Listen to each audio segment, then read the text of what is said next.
but I'm sure that one, I think that one can be worked out. But the European Union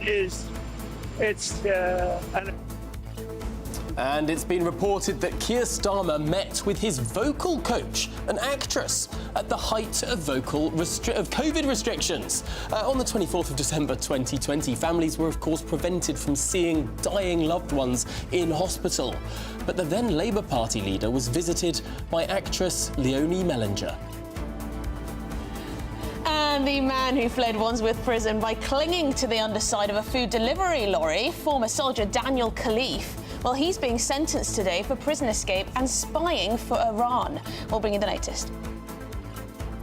And households in Scotland could be banned from owning cats in order to protect native mammals and birds. It's hardly positive news for cat owners who may be feline worried at this clause for concern. Very good. And this is utterly bizarre. Kanye West's wife, Bianca Censori, sparks outrage for wearing, well, absolutely nothing at the Grammys last night.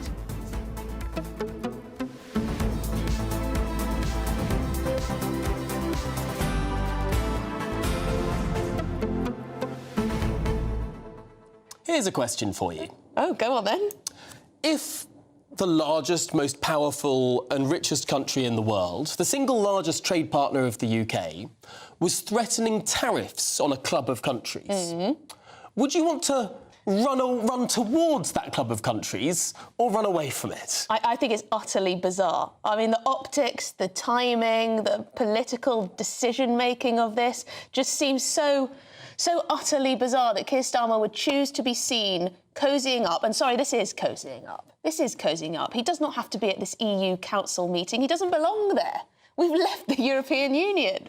And yet he's there talking to these European leaders, many of them who are on their last legs, let's be honest. Many of the European economies are doing even more appallingly than ours is at the moment. You've got Donald Trump threatening EU tariffs. And there he is, in Brussels. At the Palais d'Egmont. No less. Now, the Palais d'Egmont, where they're having their big dinner tonight, it's symbolic. Because that is where Ted Heath signed Britain up to the EU in the first place, then the EEC, of course. 1973, the treaty that got Britain in was signed in the precise place where Keir Starmer's having his dinner with all these leaders tonight. Symbology much? Yeah, we remember on, was it Friday, the 31st of January? There was no number 10 celebration for Brexit, was there? No. I mean, is Keir Starmer trying to get us back in with the European Union? I mean, you might think that he's doing the sensible thing here, that Europe is on our doorstep, that he needs to have nicer relations with the European Union. But to me, it just seems utterly the wrong step at a time when, you know, things are looking like Donald Trump could get quite tough with these old tariffs. And we want to be on the side of things where we don't get slapped with those taxes. That'd be nice, wouldn't it? It'd be nice, yes, rather than getting in with the EU. But what do you think? Do in your views and opinions. gbnews.com/your say is the way to get involved in the discussion throughout the programme. All of which is to come, of course, after your latest news headlines.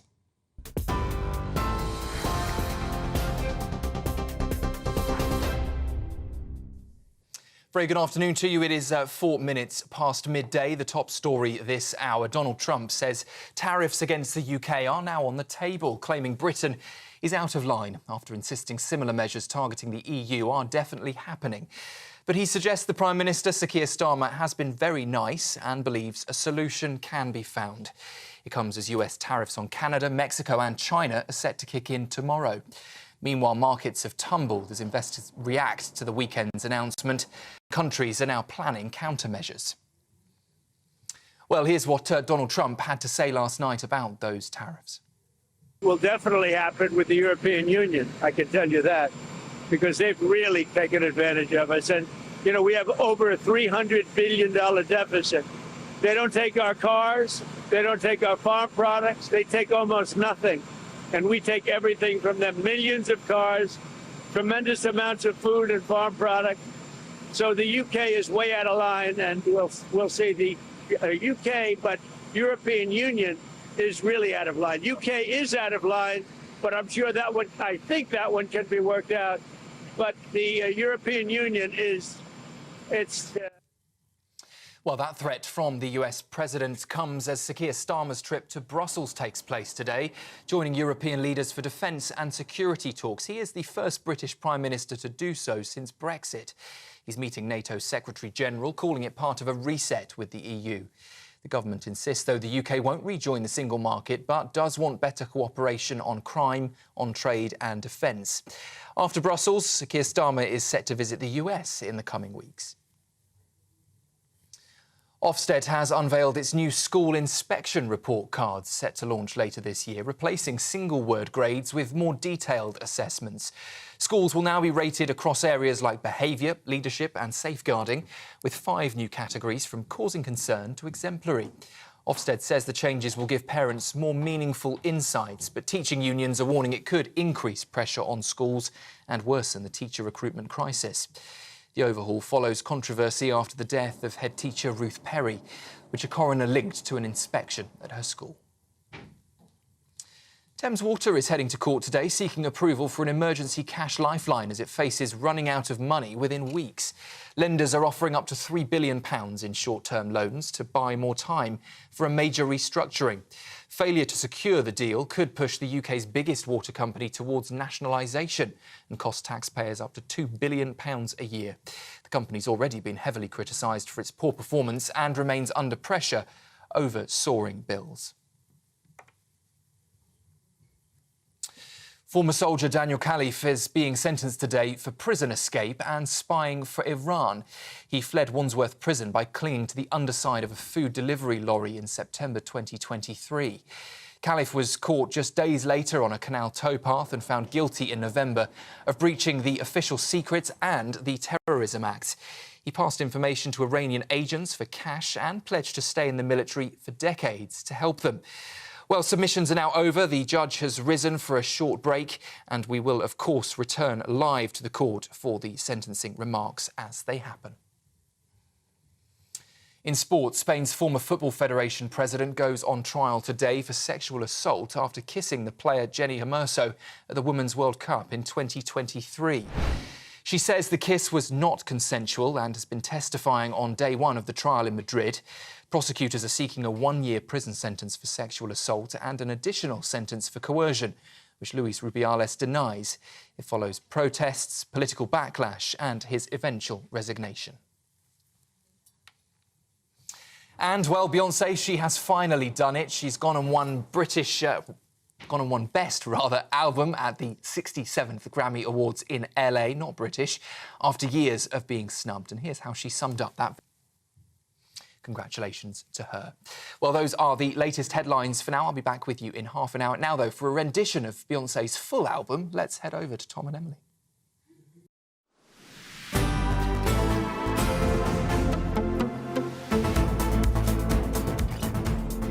Good afternoon, Britain. It's 9 minutes past 12. We're going to spare the nation from our dulcet tones this afternoon. But tonight, the Prime Minister becomes the first British PM since Brexit to attend a European Council meeting. Which is probably odd in and of itself. But as Donald Trump threatens to hike tariffs on the European Union, is Brussels really the best place, the brightest place for the Prime Minister to be right now? I'm not convinced. I think it's right to remind ourselves where we are in this saga. On Friday evening, the United States announced 25% tariffs against both Canada and Mexico, as well as 10% tariffs on China.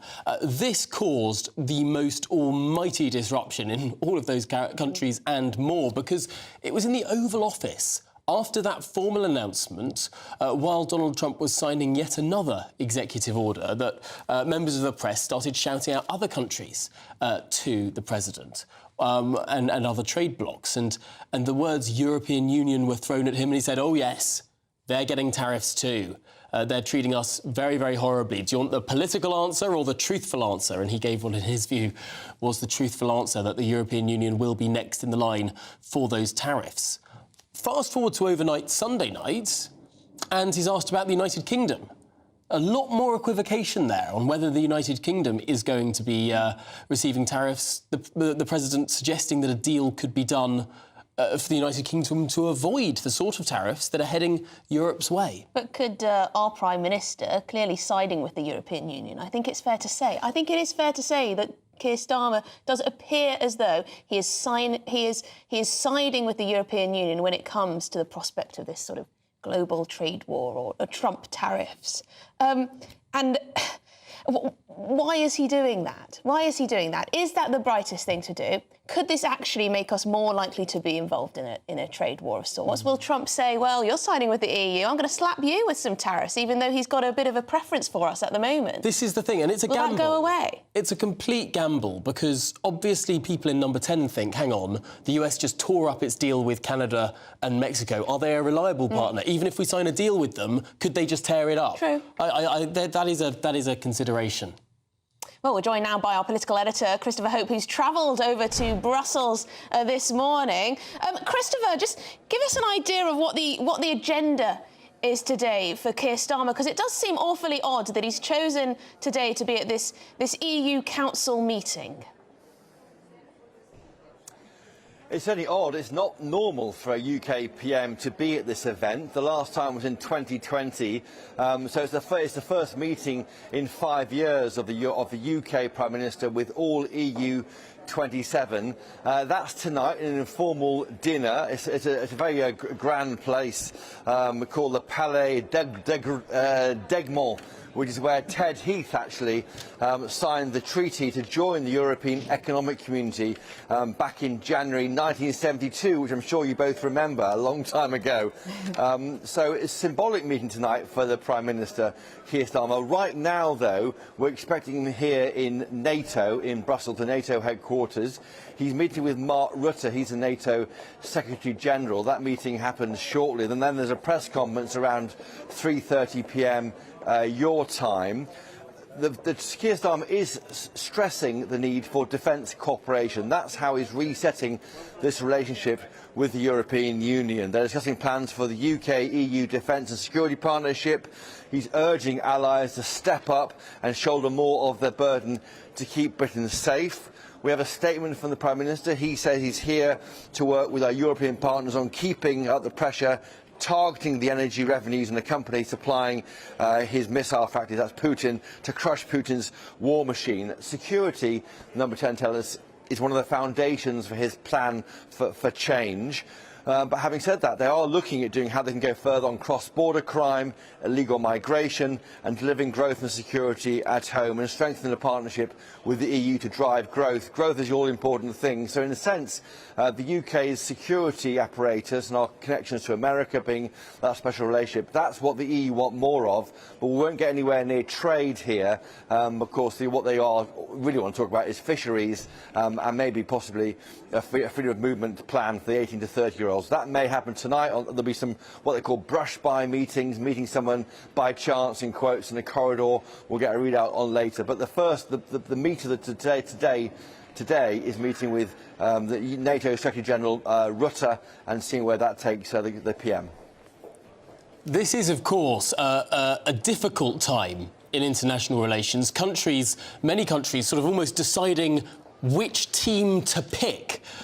Clearly, there are people in the British government who think, well, we might be able to avoid Trump's tariffs. And there are other people who think, you know what, we can't trust the Americans, we need to get into bed with the Europeans. Are you getting a sense from the British government which line they're taking at the moment? No, I'm not. And I think that whatever emerges from tonight and this major summit with Ursula von der Leyen, who's the Commission President, probably in about a month's time, these meetings, they'll be watching Twitter and Truth Social to see what Donald Trump thinks of that. I thought his remarks overnight were quite positive for the UK. He said there could well be tariffs against the EU following China, Canada, of course, and Mexico. But I thought he said, well, with UK we may be able to do something. And the reason why that is that B word again, Brexit. Now, Keir Starmer didn't celebrate Brexit Day 5, as we did at GBNews on Friday. That passed unnoticed and uncommented on, or it was noticed but not commented on by 10 Downing Street. But this issue of where do you go, to the EU or the UK, that's been facing this country really since the Second World War. We made a choice back in the 70s to join the European Economic Community. We left it in 2016 when it got too political and became bigger than the nation state. We're back to where we were. Where do we go to from here? And that's a choice we don't yet know what Sir Keir Starmer will choose. But the red lines, we are told, are very clear, Tom and Emily. They say they will not join the European Union, they will not join the customs union, single market, or allow freedom of movement. And in fact, Yvette Cooper, the Home Secretary, said that even allowing under 30s to go to and fro between the UK and the EU was not the right starting point.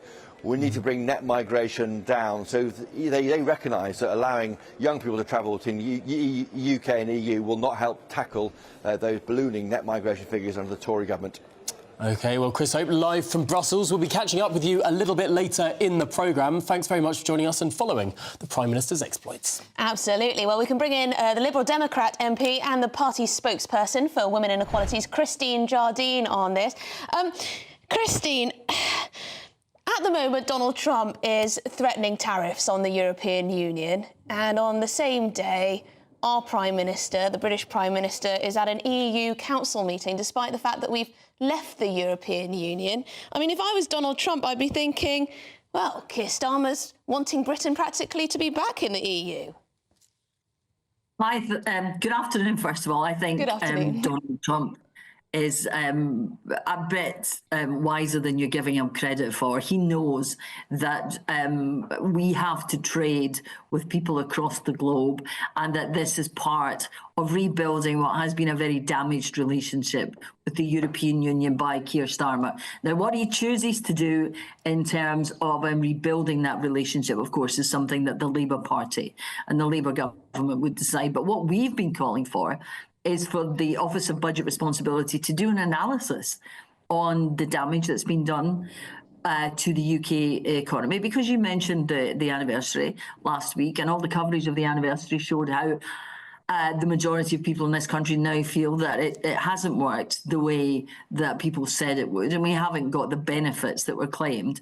So look at the statistics, get an official analysis on the economic benefits of a new UK-EU customs partnership, not rejoining the European Union, but a way of boosting our trade, having a solution, getting rid of all the red tape that's been thrown up in the past 5 years, and work more closely with the EU, who are our closest neighbours, our closest trading partners. We have had in the past a very strong trading relationship with them. And as you mentioned, the world is going into a very difficult phase where we don't know what Donald Trump's going to do. But he's a businessman. He knows that you look for trading partners if you want to boost your economy. So I think, you know, you would be very surprised if the British Prime Minister wasn't looking at ways of expanding our trade and boosting our economy. But let's be real about what let's be real about what a customs union or customs partnership is. It means a common external tariff. So in some ways, it's a bit Trumpian, if you want to explain it like that, in that the European Union has a tariff wall around the external borders of the European Union, tariffs to come in, tariffs to come out. That's fine, free trade within, but it's quite Trumpian in that it has that big common external tariff. The proposal to join that customs union would be a proposal to put tariffs on the Americans, put tariffs on the Canadians, put tariffs on many other different countries. It's not rejoining the customs union, it's having a UK-EU union in the same way that a partnership, in the same way that other countries have developed bilateral arrangements. Turkey, for example, has that relationship, but it shares that common tariff with the European Union. So if Donald Trump were to put tariffs on the European Union under a customs partnership model, those tariffs would apply to the UK too. We would not be part of the European Union. And what we are doing at the moment as a country, and what I am hoping that the Labour government is doing, is looking for a way that if there are tariffs imposed by the United States, we have a strong trading alternative. We have a strong partnership with our nearest neighbours, and that we have, if you like, an alternative. And I think what we've learned in the past 5 years, without tariffs being thrown up by, you know, the United States so far, but what we've learned in the past 5 years is that the damage that has been done to our business, these are small businesses, medium-sized businesses, all our businesses, to our fishing industry and to our farmers by Brexit needs to be repaired. And that is what we want to see the government doing, and having a proper economic analysis of how this could be done with a new customs arrangement with the European Union. I wonder though the optics of today. You've got President Macron saying that Keir Starmer is essentially a supplicant. You know, that they know where Keir Starmer stands on the European Union. They know he never wanted to leave. We don't come from a position of great leverage if he's just going to be sort of, you know, going over to these EU Council meetings when we've left the bloc. I mean, we're going to have to leave it there, Christine Jardine, but it's fantastic to speak to you. I'm not here to defend Keir Starmer. I'm telling you, I know. I'm not here to defend Keir Starmer. No, absolutely. Christine Jardine, thank you very much indeed, Liberal Democrat MP and spokesperson for Women and Equalities. We're going to go live to Downing Street now, where our reporter Adam Cherry is. He's been speaking to the PM's official spokesperson. And Adam, firstly, on tariffs, where does the UK stand? Well, Downing Street say they have a strong and constructive relationship with the Trump administration, and they expect that to continue, and they hope to develop on it in the next few years. They said Starmer has met Trump personally and had phone calls with him. We know this already, and they are relying on the strength of that relationship to continue. They weren't getting drawn in on any potential damage from these tariffs to the EU, which may be imposed or indeed already have been imposed on Canada and Mexico. They were asked, is this going to affect the UK economy indirectly? Wouldn't answer on that at all. So that's where we are at the moment. They're trying to straddle that line of keeping the Trump administration happy, whilst at the same time being in Brussels right now, trying to negotiate with the EU for stronger ties on defence and security. Any word on the breaking of COVID restrictions, the allegations there anyway? Yeah, that was a fun one. So you're referring to the voice coach, which according to the Sunday Times, the Prime Minister, when he was then in opposition, the 24th of December 2020, he had a voice coach who he deemed a member or a key worker, member of the key workforce, so therefore she could ignore the lockdown rules and come and help him with his speeches. Asked about that repeatedly today, the spokesman said they would not get drawn on matters before the election. Said that repeatedly. Asked many questions. Does the Prime Minister consider that voice coach value for money? Did he break the rules? Would he resign? All those sorts of questions.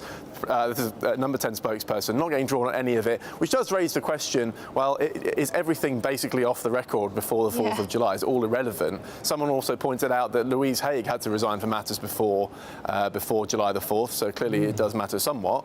And again, the Prime Minister's spokesman just said, not getting drawn on that. She offered her resignation. Well, she did, but I'm pretty sure she was also asked to give it. So there we are. That's where we are at the moment. Downing Street absolutely not talking about it. That is fascinating. Stonewalling completely there from number 10. Let's continue pushing this one, Adam, because it seems like there is something that number 10 does need to say on this. Christmas Eve. Yeah. What's she doing over at Christmas Eve? Tier 4 lockdown. Anyway, Adam Cherry, thanks so much for joining us live from Downing Street. Yeah. Wouldn't care if he weren't such a stickler for the rules and calling for Boris Johnson's head over it all. Anyway, this is Good Afternoon Britain on GB News. We've got lots more coming up. Do stay tuned to find out why the American national anthem was booed.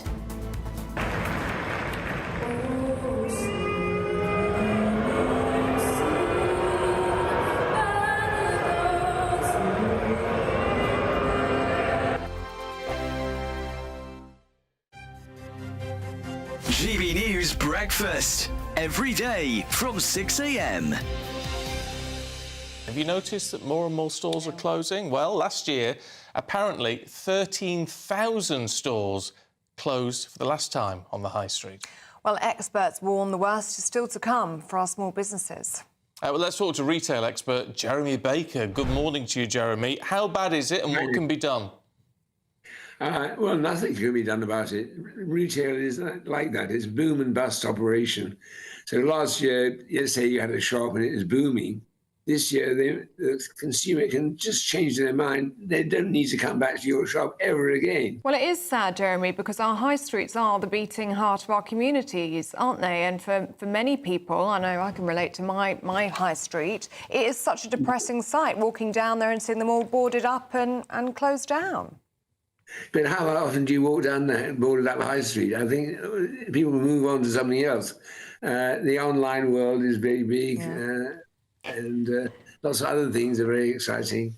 And so people, you know, the shop, I like to go to my GP in a shopping centre and get my tests done there rather than tramp off all the way to the GP, for example. And children could go to little schools in the high street. I've seen that happen already. So lots of things could happen to the high street. It could be much more a social centre. Much more kind of like pubs, coffee shops, all that. Charities. I don't see anything wrong with charities taking over, but the idea of the shop-centred high street finished, that's gone, never coming back. Goodbye. It's not sad, it's just life.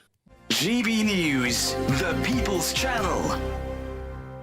Headliners on GB News 11 p.m. every night. It's got 3 top comedians going through the next day's newspapers so you don't have to read them, which is great. That's a good point. He's lying. Maybe he's not lying. That's Headliners every night from 11 p.m. and 5 a.m. as well on GB News, Britain's news channel. I'm Christopher Hope. From pop stars to politicians, I'll interview anybody in a pub who's got a political opinion. Join me every Friday on Spotify, Apple Podcasts, YouTube or gbnews.com, or wherever you get your podcasts. This is GB News, the People's Channel. We're proud to be GB News, the People's Channel. And as you know, we always love to hear your views. Now, there's a new way of getting in touch with us at gbnews.com/yoursay. By commenting, you can be part of a live conversation and join our GB News community. You can even talk to me, Bev Turner, or any of the members of the GB News family.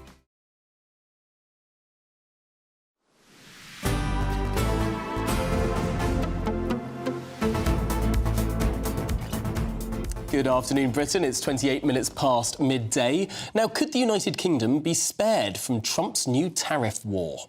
Well, that was the European Union is really out of line. UK is out of line, but I'm sure that one, I think that one can be worked out. But the European Union it's an atrocity. An atrocity. Well, that was the president speaking overnight. Something could be worked out with the United Kingdom, but tensions seem to be rising elsewhere between America and Canada in the tariff war. Take a listen to Toronto Raptors fans booing the US national anthem at a basketball game.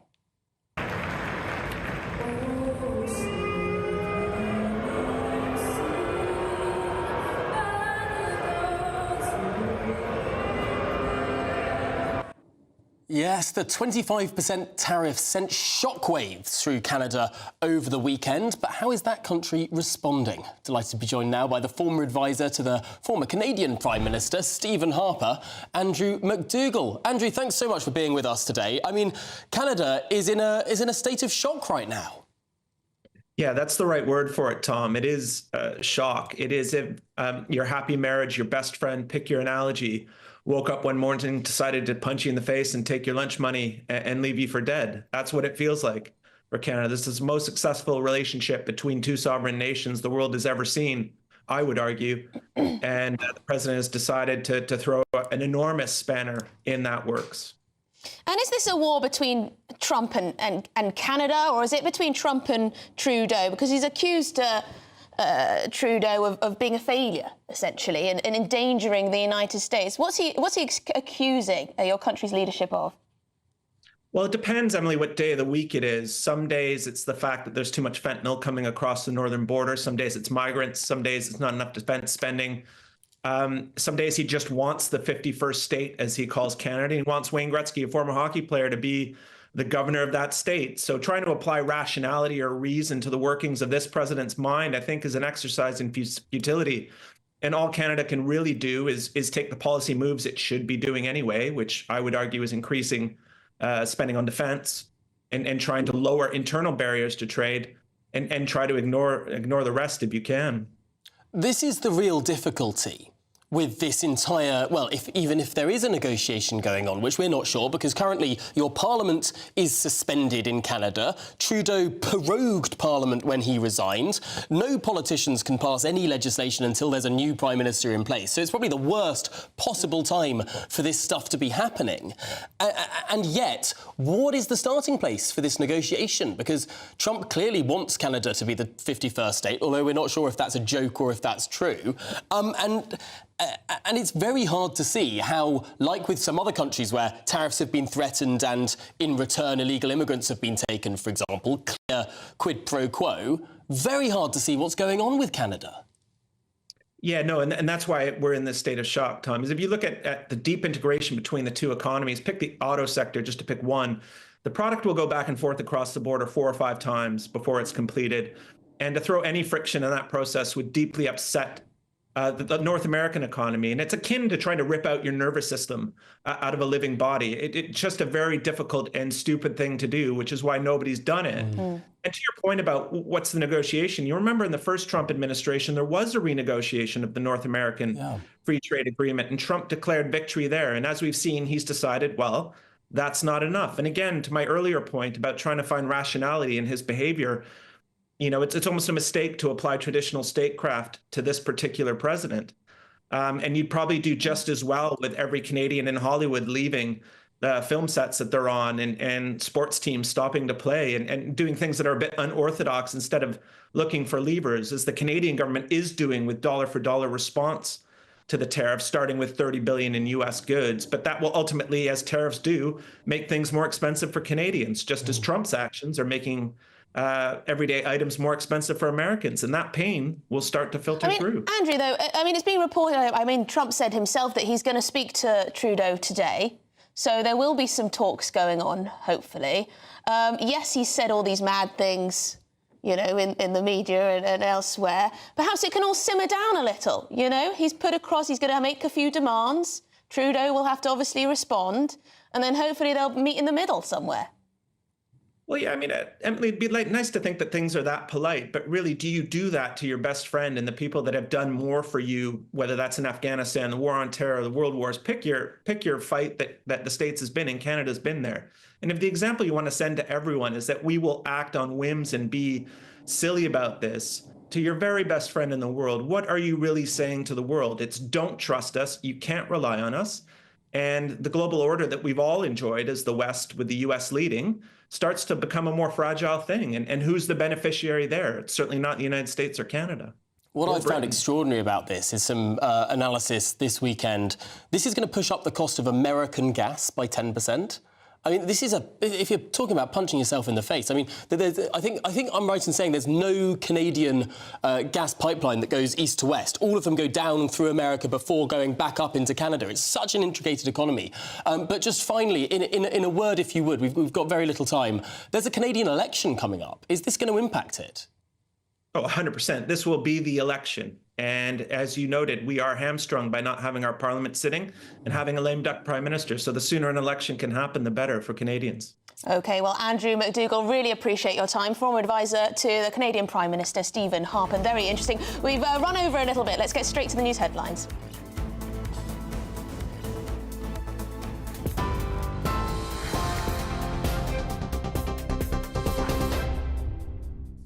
Very good afternoon to you. It's just coming up to 35 minutes past 12. The top story this hour. Well, let's take you live to Woolwich Crown Court, where Justice Chima Grubb is delivering sentencing remarks in the trial of Daniel Khalife. He is being sentenced today for prison escape and espionage. She is currently delivering sentencing remarks. We will bring you that live as it's handed down in court later. Earlier today, prosecutors said Khalife passed information to Iranian agents for cash, putting fellow soldiers' lives at risk. He fled Wandsworth Prison in 2023 by clinging to the underside of a food delivery lorry. He was then caught just days later on a canal towpath and found guilty in November of breaching the Official Secrets and Terrorism Act. He was found guilty in November under the Official Secrets and Terrorism Act, as I say, and we will bring you that sentencing as it's handed down later this hour here on GB News. you agreed that if sent, it could have been seriously detrimental to the... Turning to other news now, though, Donald Trump says tariffs against the UK are now on the table, claiming that Britain is out of line after insisting similar measures targeting the European Union are definitely happening, he said. But he suggests the Prime Minister, Sir Keir Starmer, has been very nice and believes a solution can be found. It comes as tariffs on Canada, Mexico and China are set to kick in tomorrow. Meanwhile, markets have tumbled across the globe as investors react to the weekend announcement and countries start to plan countermeasures. Meanwhile, Sir Keir Starmer's trip to Brussels is taking place today, joining European leaders there for defence and security talks. He is the first British Prime Minister to do so since Brexit. He's meeting NATO's Secretary-General, calling it part of a reset with the EU. The government insists, though, the UK won't rejoin the single market, but warns that there will be better cooperation on crime, trade and defence. After Brussels, the Prime Minister is set to visit the US in the coming weeks. Ofsted has unveiled its new school inspection report cards. Set to launch in the autumn of this year, they replace single-word grades with more detailed assessments. Schools will be rated across areas like behaviour, leadership and safeguarding, with 5 new categories from causing concern to exemplary. Ofsted says the changes will give parents more meaningful insights, but teaching unions warn it could increase pressure on schools and worsen the teacher recruitment crisis. And, well, Beyonce, she has finally done it, winning Best Album at the Grammy Awards last night in LA after years of being snubbed. Take a listen to how she summed up that very special. Visibly moved, dedicated the win to country pioneer Linda Martell, saying, "I just feel very full and honoured." It also makes Beyonce the first black woman to take home the award since Lauryn Hill in 1999. Also among the award winners, Kendrick Lamar, sweeping 5 categories, and Lady Gaga made a stand too for LGBTQ+ rights. Those are the latest headlines. I'll be back with you at the top of the hour, and we will, of course, keep you up to date with all of the details coming to us out of Woolwich Crown Court. Now, though, it's back to Tom and Emily. For the very latest GB News direct to your smartphone, sign up to News Alerts by scanning the QR code or go to gbnews.com/alerts.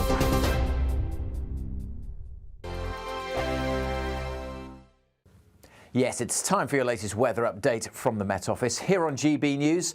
Again, a largely dry day out there. Some places sunny, other places fairly dull. One place it's getting wetter and windy is the northwest of Scotland, thanks to this deep area of low pressure. That is heading up towards Iceland, but its weather fronts are moving south. The isobars are squeezing together, and it is going to turn very wet and windy across the Western Isles through the afternoon. Bit of rain elsewhere across the north and the west of Scotland.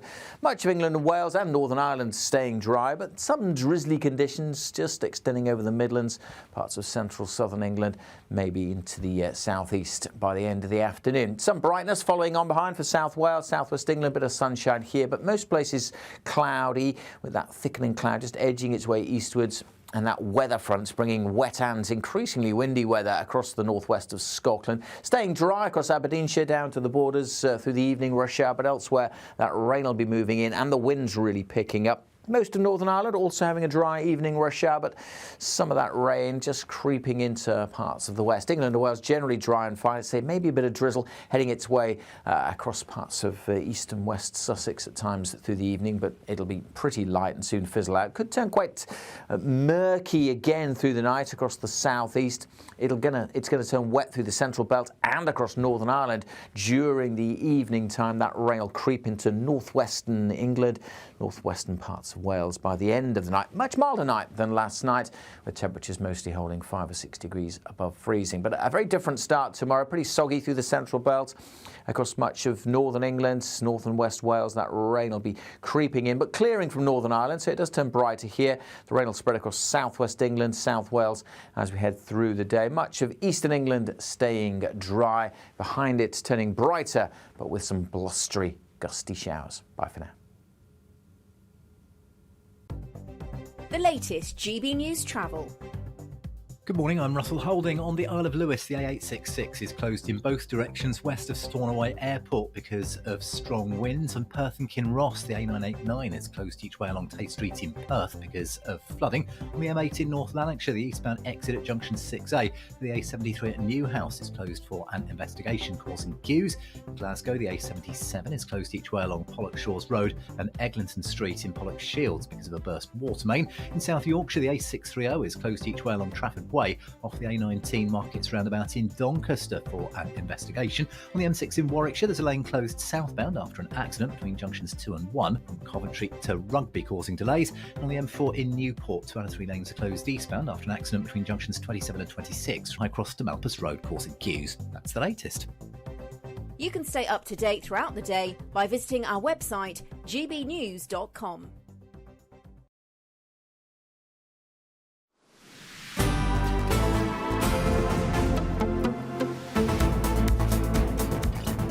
Well, good afternoon, Britain. It's now 12:41, and Daniel Khalife, the man who fled Wandsworth Prison by clinging to the underside of a food delivery lorry, is now being sentenced, as you can see, for spying for Iran and, of course, escaping from prison. Well, we're going to have our very latest on that with our own man in the room, our Home and Security editor, Mark White. He's currently in that room now, and he'll be out of it as soon as this all wraps up to tell us exactly what's gone on. So stay tuned. Yes, stay tuned for that, absolutely. Now, in other news, the Conservative Party says that Sir Keir Starmer has serious questions to answer after it was revealed he met with a voice coach, actress, at the height of COVID restrictions. Well, on Christmas Eve 2020, while London was, of course, under Tier 4 restrictions, meaning people had to follow these stringent stay-at-home rules and not go out for any other purpose, the then leader of the opposition sought the help of vocal coach Leonie Mellinger to respond to Boris Johnson's Brexit deal, so he says. Now, whilst people at the time were able to travel for work if they couldn't work from home, and there weren't that many people who were able to, were there? The Conservatives are asking whether ordinary members of the public would have been able to get acting lessons during Tier 4 restrictions. Well, let's join now with the political commentator Benedict Spence to get more on this, because, Benedict, this seems to be a bit of a sticky situation for the Prime Minister. Number 10 this afternoon refusing to comment. Yeah, that's always reassuring when they decide, actually, we're just not going to say anything. That always just makes you think, yes, there's absolutely nothing to see here. They're not hiding a thing. I mean, first and foremost, I think Miss Mellinger should be delighted that she's probably the first actor or actress in history to be considered a key worker. So that's a groundbreaking thing for a start. Although I do think Sir Keir Starmer should probably seek some sort of refund, seeing as actually his standard of public speaking appears to have got worse since he left being Director of Public Prosecutions and entered frontline politics. I don't think he's got much to show for this. Honestly, it's very tedious and very embarrassing at this point, because it is lots and lots, as we've seen sort of across the board when it comes to politicians breaking of lockdown rules. Breaking these things, in this case allegedly, but breaking them because ultimately they didn't see them as being that big a deal. They considered themselves being above members of the public and therefore special in their own way. But the fact that they were able to sort of carry on like this, and of course much of this has been levelled at the Conservatives in particular in the past, is a sign that there was an understanding that a lot of these rules were fairly futile. I think what irritates a lot of people is, of course, so many people were prosecuted to the fullest extent of the law, whilst for politicians there has been a sort of a shuffle and a draggling of feet and oh, well, it wasn't this, it wasn't that, and, you know, there were important things that we had to do. I think, on the one hand, it's a mistake for number 10 to say, nothing to see here, Gov, we were in opposition, we've got more important things to be getting on with, seeing as, you know, the Labour Party waved through all of the restrictions and, in fact, championed even harsher restrictions at the time. I think it's a mistake. I think if something has happened, actually, that they should fess up and they should be entirely transparent, because if it's a minor breach of the rules, it's not going to be something that he's going to be sent to prison for, even at the height of this. But I also think, frankly, it's a mistake for the Conservatives to be doubling down on this idea that this draconian set of policies were a good idea. I think it just makes people remember, oh yes, you were the people in charge, you made our lives miserable, and you also broke the rules in a much bigger way. Yeah, I mean, Benedict, she helped him on a Christmas Eve of 2020. Now, perhaps, to be fair to Keir Starmer, perhaps he needed some help, desperate help with his Christmas message to the nation, and he needed a voice coach. I mean, we've heard from the voice coach before that he apparently needed more, help with expressing his true personality, and he struggled with such things. Perhaps it was very much needed for this Christmas message. And it couldn't have possibly be done via Zoom. That's never. the condition. No, of course not. No, right now I am really struggling to emphasize different pitch, different tone, different manners of speaking. I couldn't possibly communicate the different ways in which you may wish to communicate to members of the public via Zoom. It's impossible to do it over a camera. Everybody knows you have to be in the same room, otherwise it doesn't work. No, it's nonsense. And as I say, to sort of double down on this idea and to just say nothing to see here, all it does is it makes members of the public think there is absolutely something to hide here. But I think, as I say, I think there's a real sort of tiredness about the sort of the tit for tat and saying, oh, well, you broke this rule, well, no, you broke this rule. I actually think the most traction to be gained is by a political party, be it the Conservatives, be it Reform, be it Labour, it doesn't really matter, coming out and saying, look, it was an emergency, maybe we overreacted, we're going to have an amnesty for a lot of these things, a lot of these minor things where people were fined or taken through the court system, often years after the restrictions had been lifted. Let's have a sort of a moment of national reconciliation and just say, look, this was a bit nuts, we don't have to keep on going after each other for it anymore. I think that would gain a lot of political traction, but in really classic Tory way, they're just going, oh, well, you did this, so that means what we did isn't as bad. Yeah. Well, but equally, of course, Keir Starmer knows that he forced out Boris Johnson from his position as Prime Minister for something like this. I just didn't know that when we stepped outside the front door banging our pots and clapping our hands, that it wasn't just for the nurses and the doctors and the firemen and the policemen. It was also for the former actresses who happened to be vocal coaching the leader of the opposition at the time. Clearly, that's whom we were all clapping. Naturally. Benedict Spence, thank you very much indeed for your time, political commentator. That made me laugh. Banging those pots for the actresses. If you're in search of some winter sun, well, here's a little forecast for some of the top Euro holiday destinations. Ready to soak up that holiday sunshine? Won't we need some cover? No worries. All sorted. All Clear Travel Insurance sponsors GB News Travel Destinations Forecast. Hello. Well, there's plenty of fine weather around as higher pressure becomes established but unsettled in parts of Greece. So across the Canaries, largely dry on Tuesday. Across Gibraltar, perhaps just seeing some spells of rain or showers. Largely dry across parts of Italy as well with sunshine, but across Greece, we have got an area of low pressure, bringing some showers, perhaps quite heavy at times. But looking ahead across Wednesday and Thursday, plenty of settled weather and feeling pleasant too. All Clear Travel Insurance sponsors GB News Travel Destinations Forecast.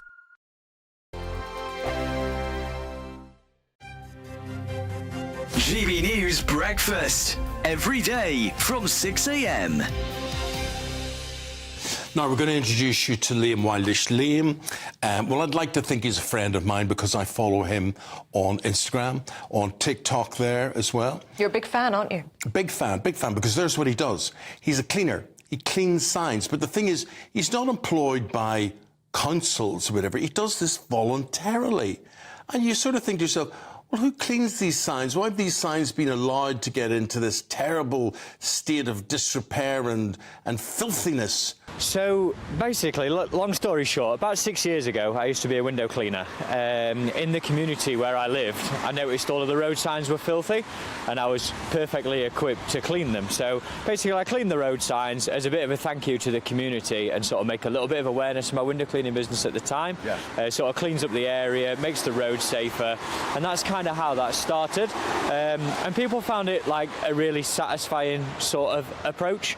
So that sort of led on to today of a video in cleaning the dirty road signs and making sort of satisfying content with it as well.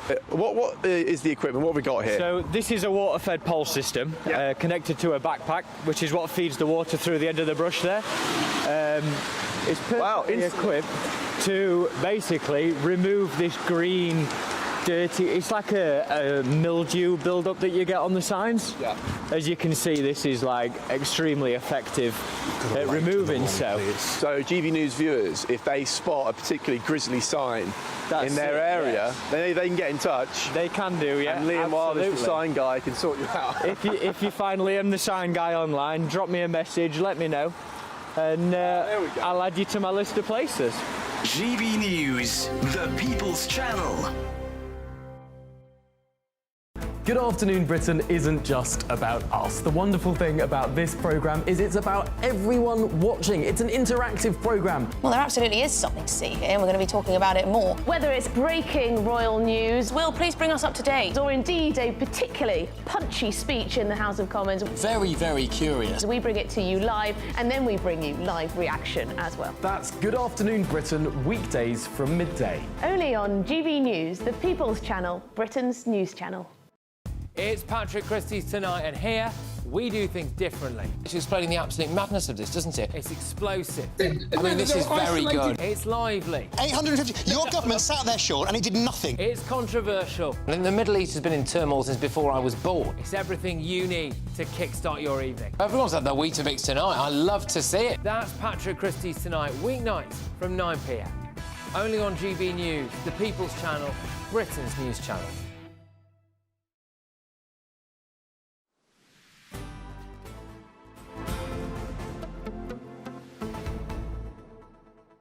Good afternoon, Britain. It's just gone 10 to 1. Now, the 67th Grammy Awards took place last night in LA, and there was never a dull moment. Yes, Beyonce, she won the Best Country Album, controversial. The Beatles picked up a win for their AI track. Controversial. But, of course, the standout was definitely this moment. Yes, Kanye West's other half caused quite a stir with a nude look. I think she just took off all her clothes, didn't she? Yeah, I mean, she had a see-through little thing on top, but you could see everything. We're joined by showbiz journalist Julianne Traynor. Julianne, I have sort of been watching this relationship from afar, and it all seems rather odd. It's almost as though everywhere they go, they're trying to be some sort of outrageous art exhibition. Yes, absolutely. It seems like all they want to do is shock, and these are the lengths that they go to. So I'm not at all surprised last night that this happened. Kanye has actually been banned from the Grammys for the last few years. So last night it was reported that they showed up uninvited, and I guess this was their way of staging a publicity stunt. Not only that, but Kanye was actually nominated as well for Best Rap Song, which he didn't win, and he lost to Kendrick Lamar. So they reckon that this was a way, again, of stealing his thunder on the night. It's pretty brazen to turn up to an awards ceremony that you're not invited to. I mean, it's given me ideas. At least he kept his clothes on. Absolutely. I know how they even got onto the red carpet, but I guess he's Kanye West, so people and maybe security just assumed he was on the list. But after this expedition, they were removed. But yes, she bared everything, Bianca, and this is just a long list of events which have happened. I mean, it was only in 2023 when they went to Italy, and again there was calls for them there to be arrested because some of their outfits were absolutely shocking, and especially in a Catholic country as well. So I mean, just I remember that. Yeah. Julianne, I'm sorry, we've run out of time. We'll have to leave it there, but thank you so much. Julianne Traynor, showbiz journalist. I think there's some kind of coercion or something going on there. I mean, it's very, very odd. She's like his nude poodle. I just want to say thank you to everyone at GB News for so tastefully putting the headline, what we call the strap just here, just very tastefully covering up anything that might have been... the knicker area. Anything so slightly naughty. Much more to come here on Good Afternoon Britain. Don't go anywhere, because our man is in Brussels. Yes, Christopher Hope is following Keir Starmer. No. Well, we'll find out what on earth he's up to after this.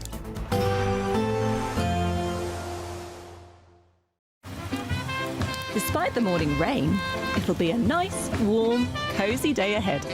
Boxed heat pumps, sponsors of weather on GB News. Yes, it's time for your latest weather update from the Met Office here on GB News. Again, a largely dry day out there. Some places sunny, other places fairly dull. One place it's getting wetter and windy is the northwest of Scotland, thanks to this deep area of low pressure. That is heading up towards Iceland, but its weather fronts are moving south. The isobars are squeezing together, and it is going to turn very wet and windy across the Western Isles through the afternoon. Bit of rain elsewhere across the north and the west of Scotland. Much of England and Wales and Northern Ireland staying dry, but some drizzly conditions just extending over the Midlands, parts of central southern England, maybe into the southeast by the end of the afternoon. Some brightness following on behind for South Wales, southwest England, bit of sunshine here, but most places cloudy with that thickening cloud just edging its way eastwards. And that weather front's bringing wet and increasingly windy weather across the northwest of Scotland. Staying dry across Aberdeenshire down to the borders through the evening rush hour, but elsewhere that rain will be moving in and the wind's really picking up. Most of Northern Ireland also having a dry evening rush hour, but some of that rain just creeping into parts of the west. England and Wales generally dry and fine. I'd say maybe a bit of drizzle heading its way across parts of east and west Sussex at times through the evening, but it'll be pretty light and soon fizzle out. Could turn quite murky again through the night across the southeast. It's going to turn wet through the central belt and across Northern Ireland during the evening time. That rain will creep into northwestern England, northwestern parts of Wales by the end of the night. Much milder night than last night, with temperatures mostly holding 5 or 6 degrees above freezing. But a very different start tomorrow. Pretty soggy through the central belt across much of northern England, north and west Wales. That rain will be creeping in, but clearing from Northern Ireland, so it does turn brighter here. The rain will spread across southwest England, south Wales as we head through the day. Much of eastern England staying dry. Behind it turning brighter, but with some blustery, gusty showers. Bye for now. There will be a light breeze in the morning, leading to a warm front.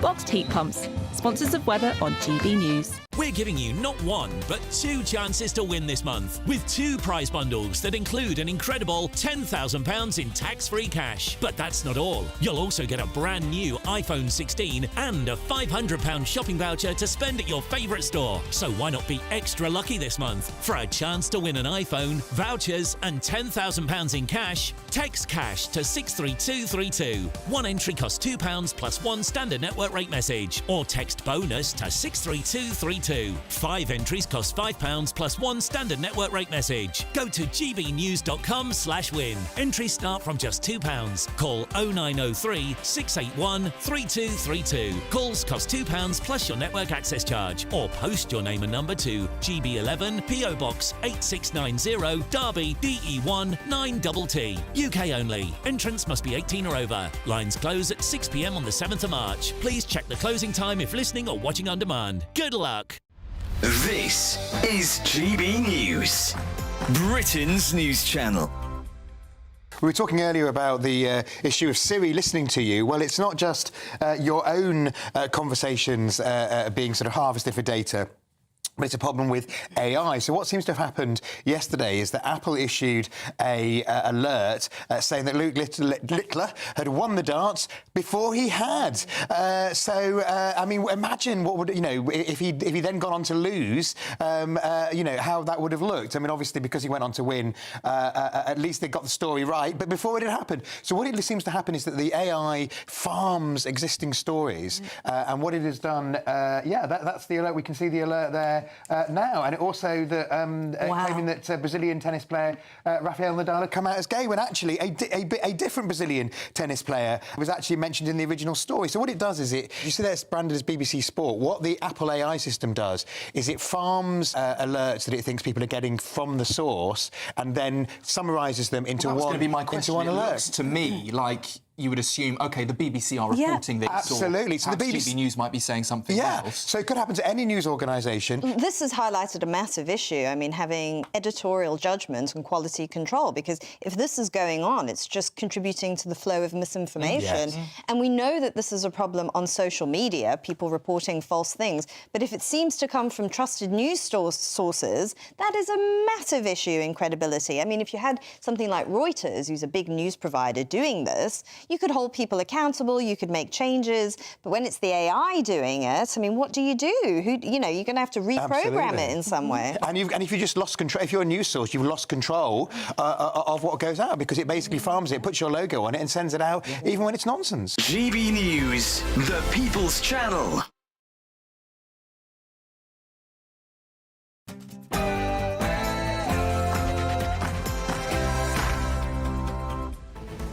Good Good afternoon, Britain. It's 1 o'clock on Monday, the 3rd of February. I'm Emily Carver. And I'm Tom Harwood. Well, the Prime Minister, he's in Brussels for the first European Council meeting, including a British Prime Minister, since the UK Brexited. But at the time, Trump is looking to bash Brussels. Is this really the brightest place for the Prime Minister to be? Keir Starmer's here at NATO for security talks, but tonight he meets with all EU 27 leaders. Will he start talks to weaken Boris Johnson's Brexit deal? Big questions. Meanwhile, the US President Donald Trump looks set to hit the UK with trade tariffs. But the UK could be spared. European Union is really out of line. UK is out of line, but I'm sure that one, I think that one can be worked out. But the European Union it's an atrocity. So that now it's also been reported that Keir Starmer met with his vocal coach at the height of COVID restrictions. Yes, on the 24th of December, Christmas Eve 2020, families were prevented from seeing dying loved ones. But the then Labour Party leader, well, he was visited by actress Leonie Mellinger. And the man who fled Wandsworth prison by clinging to the underside of a food delivery lorry, the former soldier Daniel Khalife. He's being sentenced today for prison escape and spying for Iran. We'll bring you the very latest. And in other news, households in Scotland could be banned from owning pet cats in order to protect, apparently, native mammals and birds. It's hardly positive news for cat owners who may be feline worried at this clause for concern.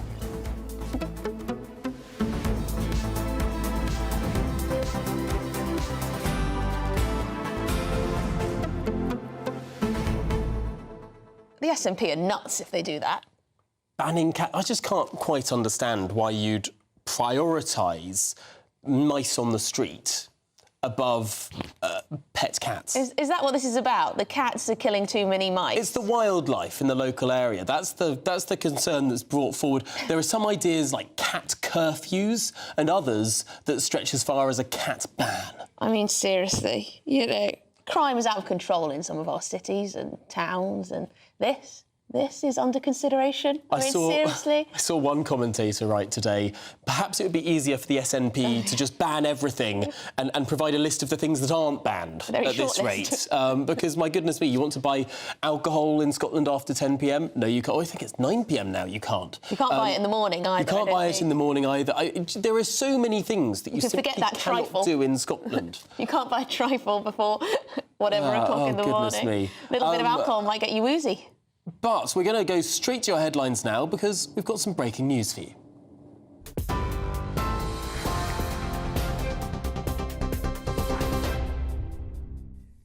Very good afternoon to you. It has just gone 1 o'clock. The top story this lunchtime, well, it is that breaking news from Woolwich Crown Court. In the last few minutes, ex-soldier Daniel Khalife has been sentenced. That's for prison escape and espionage for Iran. On 3 counts, he has been sentenced to a total of 14 years and 3 months. The first count, 6 years behind bars. The second, another 6 years. And the final count, count 4, 2 years and 3 months. Prosecutors had said during that trial that he had passed information to Iranian agents for cash, putting fellow soldiers' lives at risk. He fled Wandsworth prison by clinging to the underside of a food delivery lorry in 2023, but was caught just days later and found guilty in November of breaching the Official Secrets and Terrorism Act. So, as I say, in the last few minutes, that breaking news handed down a sentence to Daniel Khalife, former soldier, of 14 years and 3 months behind bars. We will have plenty more analysis on that sentencing with our Home and Security editor, Mark White, later this hour. Turning, though, to other news, Donald Trump has said that tariffs against the UK are now on the table and claimed Britain is out of line after insisting similar measures targeting the EU are definitely happening. But he suggests the Prime Minister, Sir Keir Starmer, has been very nice and believes a solution can be found. It comes as US tariffs on Canada, Mexico and China are set to kick in tomorrow. Meanwhile, markets have tumbled as investors react to the weekend's announcement and countries plan some countermeasures. Well, that threat comes ahead of Sir Keir Starmer's trip to Brussels, joining European leaders today for defence and security talks there. The first British Prime Minister to do so since Brexit. He's meeting NATO's Secretary-General and is calling it a part of a reset with the EU. The government insists the UK won't be rejoining the single market, but does want better cooperation on crime, trade and defence. After Brussels, he's set to visit the US in the coming weeks. Ofsted has unveiled its new school inspection report card set to launch later this year, replacing single-word grades with more detailed assessments. Schools will now be rated across areas like behaviour, leadership and safeguarding, with 5 new categories from causing concern to exemplary. Ofsted says the changes will give parents more meaningful insights, but teaching unions warn it could increase pressure on schools and worsen the teacher recruitment crisis. Well, Beyonce, she has finally done it. She's gone and won the Best Album at the 67th Grammy Awards last night in LA after years of being snubbed. Take a listen to how she summed up that very special moment. Well, congratulations to Beyonce for that record-breaking, historic win. And let's just return now to that breaking news. If you're just joining us here on GB News this lunchtime, sentencing for Daniel Khalife, former soldier in Woolwich Crown Court. He has been sentenced to 14 years and 3 months. He has now, we're just hearing, been led from the court, showing no reaction after that sentencing. We'll have plenty more analysis on that developing story, the sentencing of Daniel Khalife, with Mark White a little bit later on. Now, though, let's hand straight back to Tom and Emily. For the very latest GB News direct to your smartphone, sign up to News Alerts by scanning the QR code or go to gbnews.com/alerts.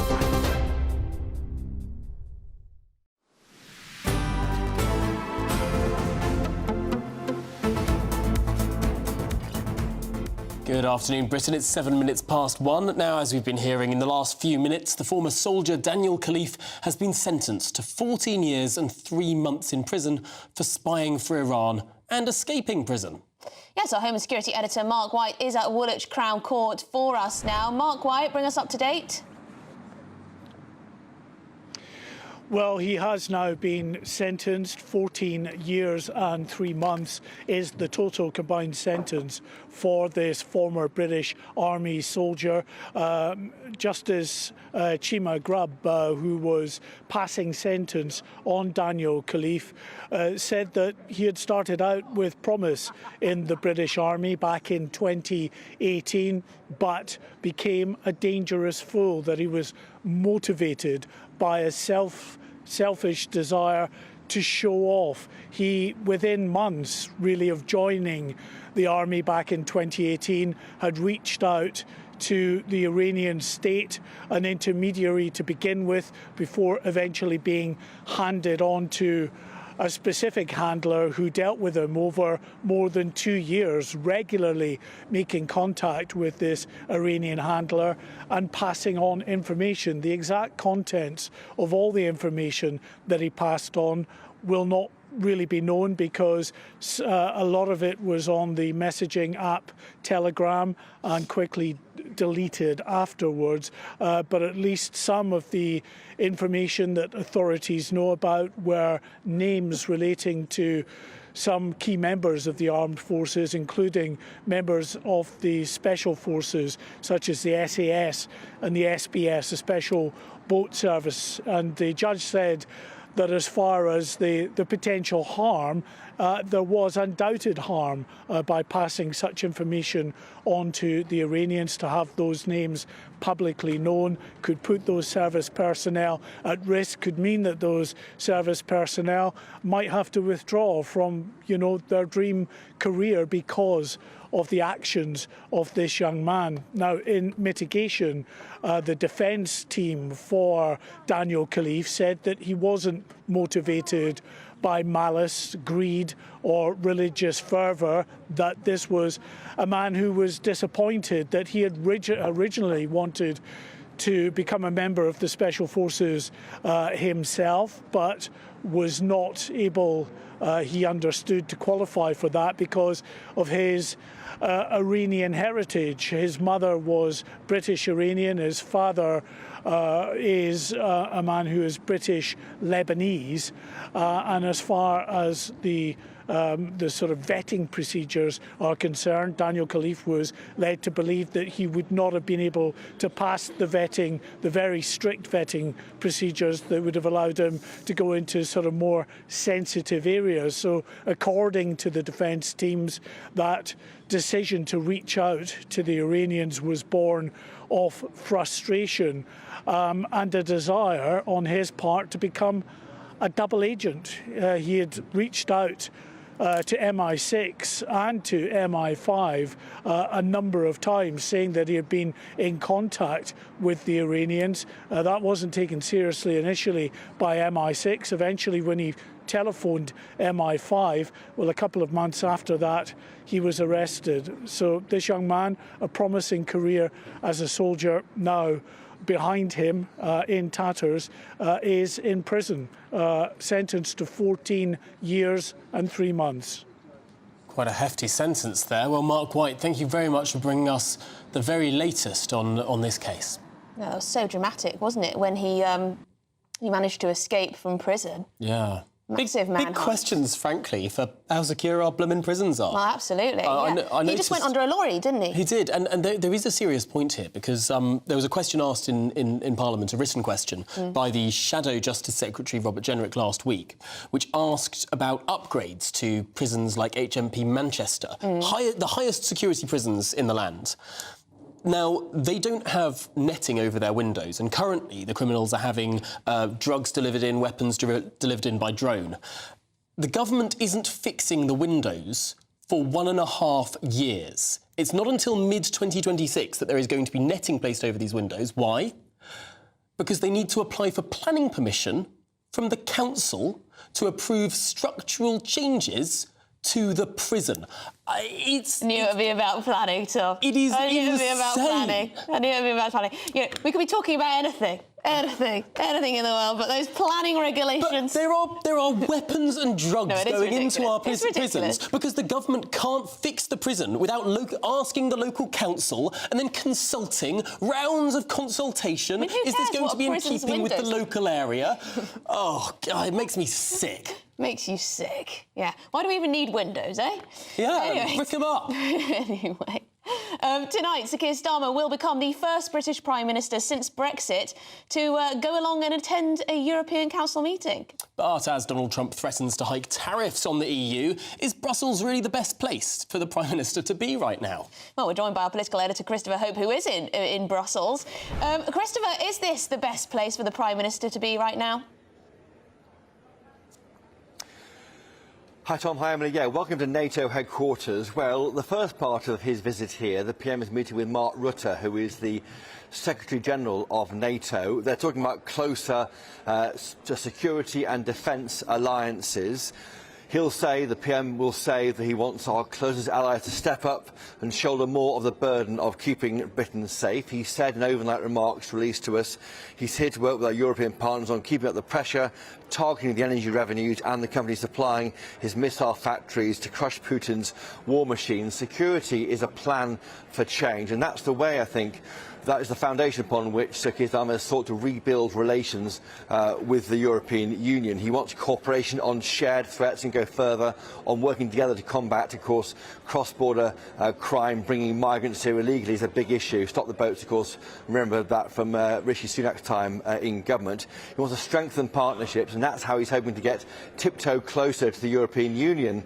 Tonight we'll see the PM meeting all EU 27 leaders, the first time a UK Prime Minister has done that in 5 years. The meeting at the Palais d'Egmont, which is where Ted Heath, the Tory Prime Minister, signed away UK sovereignty to join the European Economic Community back in 1972. The big question all of us are wondering now is what kind of price the EU might ask for to get closer back to the UK and EU, whether fishing rights to UK waters, they may be passed on again and given away again by this government, or whether we may go towards an 18 to 30-year-old EU migration deal. All these things are up in the air, and of course, over all of that looms the big figure of Donald Trump.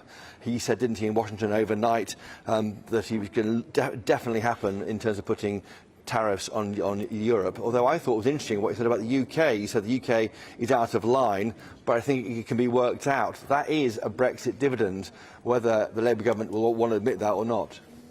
Yes, very, very crucial, given the US is the UK's largest single-country trade partner.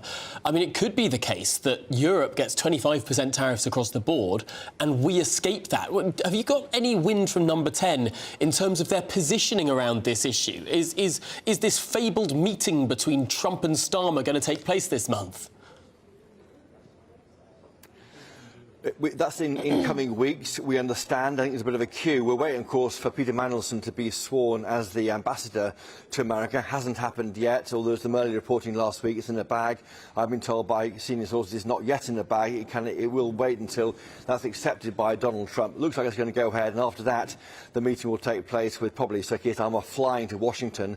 In the old days, there was quite a race to get to see the new Prime Minister. I remember Theresa May seeing him 5 days into the first Trump administration. This time they're more calm. Normally Macron, the French president, tried to get in there first, but as things stand, no European leader has yet met with Trump in person. But yeah, no question that is the big issue. And if we can, I always thought there's a big win here, I think, for Labour Prime Minister. If he starts to champion the benefits of Brexit, that would discombobulate his enemies and maybe even Nigel Farage. Yeah, we haven't really heard any of that, though. Christopher Hope, thank you very much indeed for being there in Brussels for. We haven't, yeah. Christopher, thank you very much. We'll speak to you a little bit later.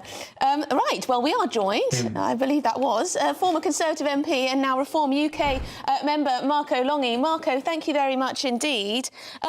Hearing from Monsieur Macron in France that Keir Starmer and by extension, the UK are supplicants and, you know, and they can sort of do what they want with us. I mean, they're very aware that Keir Starmer is pro-Europe, always has been, never wanted us to get out of the European Union to begin with. I mean, if he's looking to negotiate with the European Union, where do we really stand? Well, good afternoon, Emily and Tom. It's good to be back on the show. You're absolutely right. Of course, we know that Keir Starmer has always been an arch pro-European. He wanted the second referendum after he disagreed with the first one. He made absolutely certain to persuade Jeremy Corbyn, the leader of the Labour Party of the day, to go with Remain when actually his natural instincts, believe it or not, were for Brexit. And we also know that the vast majority of Labour MPs are very pro-EU. So when we hear that Mr. Starmer and the Labour Party are saying that they are not going to rejoin the EU, that is really a way of just basically feathering things up so that we're not formally re-entering the EU, but what they will do is that they will rejoin in with lots of little multilateral agreements, bilateral agreements, I should say, with the EU. So, for example, this thing on international students, you've just heard in the clip on security measures, there will be formal agreements signed by Starmer, which will effectively render Brexit a Brexit in name only, because we will have tantamount rejoined in so many other ways. There's a really big question to ask in terms of the UK's economic future, in terms of the UK's trading partners and trading preference. It seems that we're not hearing a clear direction. At the moment, the government is saying that they want to have their cake and eat it too. They want to be closer to the EU and closer to the US. Frankly, they're going to have to pick a lane. And I wonder, is there a case that is made certainly by lots of people who voted Remain, that the EU, whilst they're not a particularly fast-growing part of the world, they're a reliable part of the world. You know what they think, and they're not going to tear up their treaties. There's a risk with Mr. Trump that despite his bombastic, iconoclastic style, he has just ripped up a trade deal between the US, Mexico and Canada. If we signed a trade deal with Trump, would it be worth the paper it's written on? It's a big question, isn't it? No one has the crystal ball with that. We do know that President Trump does have an affinity with the United Kingdom and strong connections with the United Kingdom, notwithstanding a lot of the very, very awful narrative that has come out of a number of people like Sadiq Khan and other Labour MPs, such as our Foreign Secretary David Lammy. He still has been very polite towards the United Kingdom, and even in his latest statements, he's saying we might be able to work something out. So let's see what happens, is all I can really say on that. But, you know, we keep talking about the EU being the UK's biggest trading partner. That is not the case at all. Not only do we have a trade agreement with the EU, but 60% of our trade is with the rest of the world, and principally the United States. That is where I think we should be focusing on, and we should be striking bigger and better deals with the United States and other countries. Yeah, I'm just worried that, you know, Donald Trump, who sounds like maybe he's going to give us some special treatment at the moment. He's saying that, you know, things can work out with the United Kingdom in a way that they can't with the European Union. But with Keir Starmer clearly cozying up to EU leaders, I mean, it looks as though Keir Starmer has already picked a side, does it not? We still don't have any idea when Keir Starmer's going to go and speak to Donald Trump, or when Donald Trump's going to come to our country. I mean, it looks like, to me, that Keir Starmer's already chosen. Well, it does seem that way, doesn't it? And I have to say that if the United Kingdom economy is going to be penalised in some way by the United States with any form of tariff, then that will probably be down to the fact that President Trump can see how the United Kingdom, run by a Labour Party led by Keir Starmer, is going, and is aligning itself with the EU. I have no doubt in my mind that if we had a Prime Minister Farage, that we would have a rather better deal with the United States, and that is what I'm going to campaign towards. Okay. Well, former MP, once Conservative, now for the Reform Party. We don't know if you're going to be standing for Reform next time or not, but we're keeping a close eye on that one. Marco Longhi, thanks so much for joining us here on Good Afternoon Britain. Yes, this is Good Afternoon Britain. We've got lots more coming up. Yes, it has been reported that Keir Starmer met with a vocal coach at the height of the COVID restrictions on Christmas Eve 2020, no less. Considering all the calls for Boris Johnson to step down for such offences, is it time the Prime Minister took a taste of his own medicine? That's after your latest news headlines.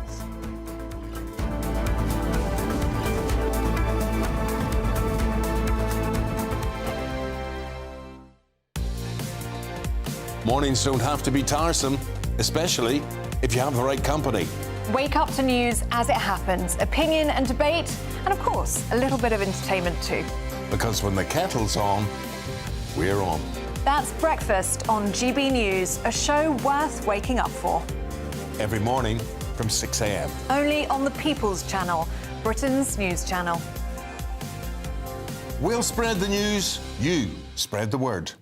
Join me, Camilla Tominey, for a frank and honest discussion with those in power that cuts through the spin and gets to the heart of the issues shaping our nation. You haven't confirmed that you want to stand as leader, but you haven't ruled it out either. This report basically says that he's not fit to stand trial. Is he indecisive? Incompetent? I deliver the dose of reality Westminster needs. That's the Camilla Tominey Show at 9:30 every Sunday on GB News, the People's Channel, Britain's news channel. Martin Daubney, weekdays from 3 p.m. First, mate, we had lockdowns. Then we had soaring energy costs. Then we had a hike in national insurance for employers. Then we had soaring wage costs. And now the government expects people like you to monitor what people say in boozers. And if you don't, you might get sued. I bet you feel like saying cheers to them, don't you? Look, it just looks like another war on pubs, you know. Remember, they tried to stop smoking outside as well. Luckily, they rethought that. But look, we've got everything stacked against us, Martin. And the last thing I need to do is go and get in people's conversations. At the end of the day, a pub is like an extension to your home. You know, it's a public house. Friends go to speak. Friends go to meet, unwind after work. It's none of my business what you're talking about. Any good publican, and myself included, anyone that was rude to anyone or on purpose, you know, they want to offend people or they want to dig people out, antagonise them, of course I'm going to step in and say, behave yourself or you go. But look, how can I be on social media talking about everything, you know, transgender, immigration, and people not be allowed to do that at the bar or do that at the table of a pub? It's ridiculous. And these ministers really do need to sort of look at this legislation and see where it could lead, because I'm not going to stop anyone speaking in my pub. Again, if they're trying to antagonise people or they're rude or trying to start trouble, they get thrown out the front door, you know, and any publican worth their salt is going to do that as well. But we're not there to police people's conversations. GB News, the People's Channel.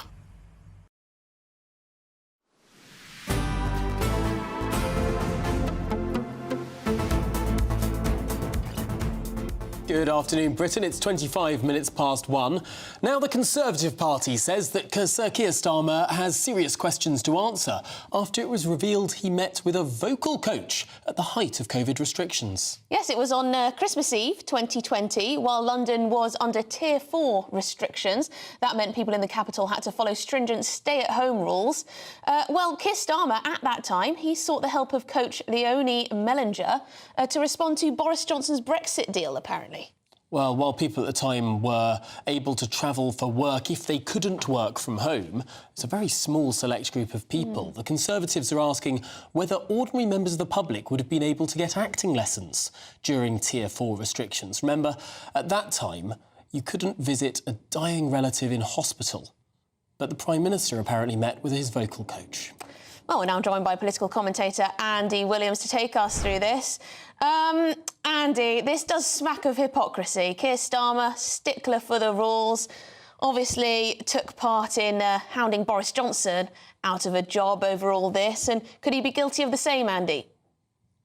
No, I don't think so. I mean, I think that this is the Conservative Party trying to compensate for the fact that they destroyed public trust and actually their own brand as a result of their lockdown rule breaking. And I think, you know, this was clearly for work purposes. I know it's not how most people working on Christmas Eve, seeing a vocal coach, but it is work related.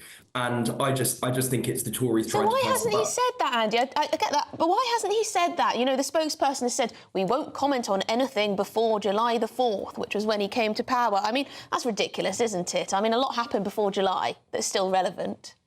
Yeah, and I actually, you know, I'm a Labour Party member, a Labour Party supporter, but I've been very critical of their communication style and approach, and I think they'd be far better off being transparent about this and calling out the allegation for what it is, which is a load of rubbish, frankly. And I think they should call out the fact that there are sections of the media and the Conservative Party who have a pathological hatred for Keir Starmer, and they'll do anything and come up with anything to try and discredit him.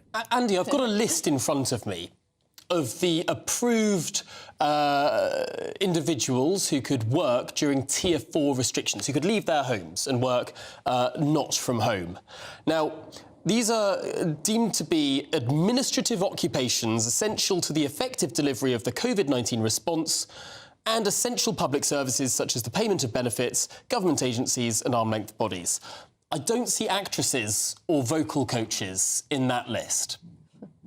Well, as I say, based on the information we have, there's no evidence whatsoever that any rules were broken. This was for work purposes. I know it's unusual, not many of us... That's not the rule, though, Andy. Under Tier 4 restrictions, it's not if it's work, it's allowed. It's if the work could be done from home, then it should be done from home. And there's a very small list of people who could work in person. It wasn't simply, as it was under lower tiers than Tier 4, that you can go into work and that being OK. Most people, I mean, I couldn't go into work in December 2024. Even you weren't considered a key worker, Tom. It's an outrage. It's an outrage. Look, as I say, it seems to me that this is a perfectly straightforward case. I don't know why the Labour Party and the government aren't being clearer that it's within the rules. And I just think it's Richard Holden, I think it was, for the Tories who wrote this letter saying, here are all the questions you have to answer. Well, I just think it's the Tories trying to pass the buck, compensate for the fact that their lockdown rule breaking, remember, these were Boris Johnson's rules, Boris Johnson was the Prime Minister who flagrantly and consistently broke lockdown rules, which caused him to need to resign. And, you know, we've been here before. Yeah, but Andy, the problem is though, Andy, Keir Starmer loved the rules. He wanted more rules. He wanted lockdown to be longer. He thought that Boris Johnson was being too liberal at points in the COVID pandemic. Well, I think he was right about that. And actually, if you look at the complete disaster of flip-flopping with lockdown and then coming out of lockdown too early and then having to go back into lockdown, I think history has proved Keir Starmer to be right, actually, on that front. And we've been here before. You know, there was this whole Beergate scandal, which actually, you know, proved to be completely made up, you know, exonerated by the Metropolitan Police. And here we are again with another. It just feels like conspiracy. The Great Beer Korma scandal. Yeah. The beer scandal was an interesting one, given that he said he was working whilst he had his beer and curry. But that was, of course, a lower level of lockdown. This was Tier 4. You couldn't get more lockdown than Tier 4. Yeah, this was the thick of it. This was the bad And this is why this is so interesting, because on that very same day, Keir Starmer was saying there is a national emergency. He was saying that people should not travel, people should not see each other because we were at the most deathly point of the virus. I mean, thousands of people were dying a day at various points in this pandemic, and this was one of them. And he has a vocal coach come and visit him in person. I mean, how can he make a message to the nation saying, don't see anyone unless you absolutely have to? And that means, OK, maybe call an ambulance if you absolutely have to, and nothing else, pretty much. And then he has an actress come and visit him in his office. But it was for work purposes, clearly. And actually... But that wasn't the rule. Well, as I say, there's just no evidence to suggest that Keir Starmer's done anything wrong here. If someone can produce the evidence that they have categorically broken lockdown rules, that is a different matter. Here's some evidence for you. The Times has published a selfie that this woman took in Labour HQ. There is evidence that she was there and met Keir Starmer on that date. And we can look at the Tier 4 restrictions. We can look at the rules, and I don't see an exemption for vocal coaches or acting lessons. Well, the list is not going to set out every possible profession or every possible need, is it? It's not going to be completely exhaustive. Part of this was about making a judgment call. Now, people might say that was the wrong judgment call for Keir Starmer to have made, but I don't see it as even remotely equivalent to the lockdown rule breaking that we saw in number 10 with Boris Johnson, with Boris Johnson's team. Rishi Sunak got a fixed penalty notice. I think Boris did too. You know, as I say, we've been here before. The police investigated that, inverted commas, Beergate incident, totally exonerated. And I think we'll see the same again with this. OK, Andy Williams, thank you very much indeed. Political commentator, great to have you on. Yeah, well, think it's going to go away? I think... Have people got fatigue of this type of, you know, COVID restriction? Did they, didn't they? I think Andy made a very good point there, that the police investigated one. I think we should see the police investigate this, and then they can determine... Do you really? ...what went on. Really? I don't see the issue. It's very annoying. It's very annoying that he was there being holier than thou about all of the restrictions and how, you know, we need to stay at home to save lives and all of this while he was having a vocal coach for some bizarre reason on Christmas Eve. But, do we really want the police to be investigating this right now? Look, it could be... We've got rape, murder, you know, whatever else. It could be the case... It could be the case that Keir Starmer's acting lessons were just as important as the nurses and the doctors who were going into hospitals every single day and saving people's lives. I mean, it could be. It could be. Yeah.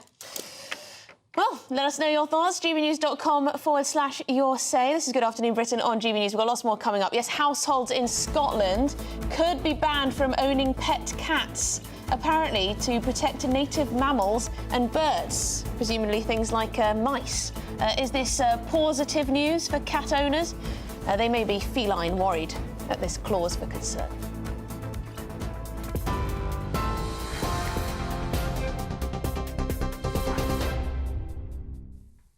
Very good afternoon to you. We'll look at the top stories from the newsroom just after 1:30. Well, former British soldier Daniel Khalife has been jailed today for 14 years for spying for Iran and escaping from prison. The 23-year-old gathered sensitive military information, including details of personnel from elite forces, which he passed to Iranian agents for cash. Khalife escaped from Wandsworth Prison in 2023 by clinging to a food delivery truck, but was caught days later on a Channel towpath. Handing down the sentence, the judge called him a dangerous fool motivated by a selfish desire to show off. When you joined the army as a young man, you had the makings of an exemplary soldier. However, through the repeated violation of your oath of service, you showed yourself to be instead a dangerous fool. The only sentence open to me is one of immediate custody. The total sentence is therefore 14 years and 3 months. In other news this lunchtime, an accountant who stole more than £260,000 from COVID support schemes has been jailed for nearly 4 years.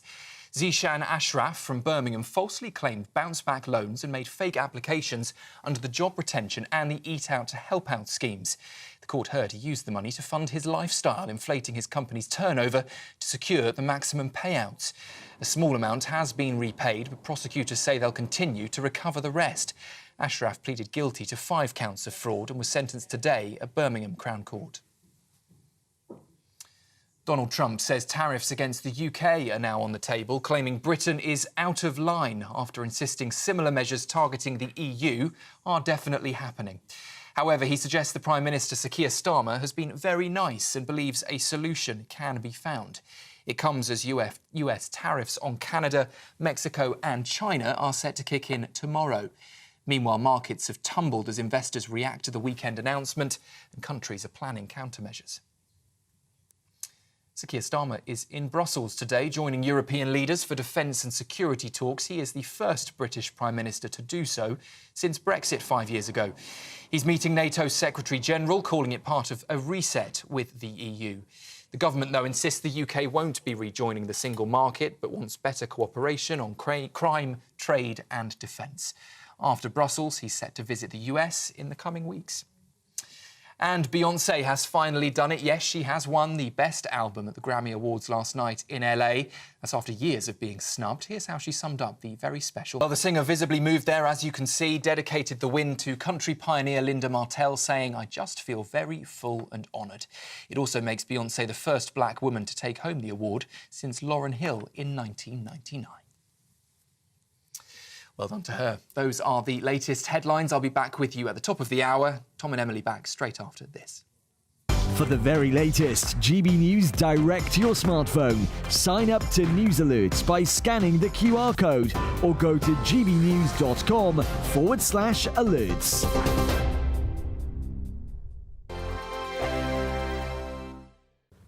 Yes, it's time for your latest weather update from the Met Office here on GB News. Again, a largely dry day out there. Some places sunny, other places fairly dull. One place it's getting wetter and windy is the northwest of Scotland, thanks to this deep area of low pressure. That is heading up towards Iceland, but its weather fronts are moving south. The isobars are squeezing together, and it is going to turn very wet and windy across the Western Isles through the afternoon. Bit of rain elsewhere across the north and the west of Scotland. Much of England and Wales and Northern Ireland staying dry, but some drizzly conditions just extending over the Midlands, parts of central southern England, maybe into the southeast by the end of the afternoon. Some brightness following on behind for South Wales, southwest England, bit of sunshine here, but most places cloudy with that thickening cloud just edging its way eastwards. And that weather front's bringing wet and increasingly windy weather across the northwest of Scotland. Staying dry across Aberdeenshire down to the borders through the evening rush hour, but elsewhere that rain will be moving in and the wind's really picking up. Most of Northern Ireland also having a dry evening rush hour, but some of that rain just creeping into parts of the west. England and Wales generally dry and fine. I'd say maybe a bit of drizzle heading its way across parts of east and west Sussex at times through the evening, but it'll be pretty light and soon fizzle out. Could turn quite murky again through the night across the southeast. It's going to turn wet through the central belt and across Northern Ireland during the evening time. That rain will creep into northwestern England, northwestern parts of Wales by the end of the night. Much milder night than last night, with temperatures mostly holding 5 or 6 degrees above freezing. But a very different start tomorrow. Pretty soggy through the central belt across much of northern England, north and west Wales. That rain will be creeping in, but clearing from Northern Ireland, so it does turn brighter here. The rain will spread across southwest England, south Wales as we head through the day. Much of eastern England staying dry. Behind it turning brighter, but with some blustery, gusty showers. Bye for now. the latest GB News travel. Good afternoon, I'm Russell Holding. On the Isle of Lewis, the A866 is closed in both directions west of Stornoway Airport because of weather conditions. Perth and Kinross, the A989 is closed each way along Tay Street in Perth because of flooding. On the M8 in North Lanarkshire, the eastbound exit at junction 6A, or the A73 at Newhouse is closed for an investigation causing queues. In Glasgow, the A77 is closed along Pollokshaws Road and Eglinton Street in Pollock Shields because of a burst water main. On the M62 in West Yorkshire, the westbound entry slip road at junction 32 at Pontefract closed because of a medical emergency. In South Yorkshire, the A630 is closed along Trafford Way in Doncaster for an investigation. In the West Midlands, City Road in Edgbaston is blocked by an accident causing queues. And on the M6 in Warwickshire, there's a lane closed southbound after an accident between junctions 2 and 1 from Coventry to Rugby. You can stay up to date throughout the day by visiting our website, gbnews.com.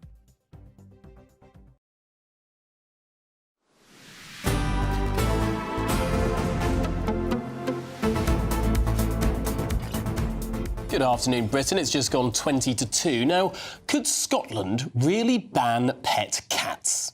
It sounds extreme. But a new government report suggests restrictions on cat ownership or even full-on cat containment areas to protect outside wildlife. Cat containment areas? That is a box. It sounds a bit sort of Second World War. Little prison for the cats. Animal lovers, of course, are outraged, while experts say roaming felines are a major threat to birds and small mammals. So is this common sense conservation or just cat chaos? Well, we're joined by the Director of Advocacy and Influence for Cats Protection, Jeff Knott. Jeff, this was a surprising headline to wake up to today, that the SNP would even consider this for Scotland. But am I missing something? Are cats a major menace? Well, cats are natural predators, but we know that cats are a really minor cause of the wildlife loss that we're seeing in the UK. We know that factors like climate change, habitat loss, intensive land management are the main factors driving that decline. So these kind of widespread controls feel like a bit of a sledgehammer to crack a walnut. There are people who basically don't believe in a hierarchy of consciousness.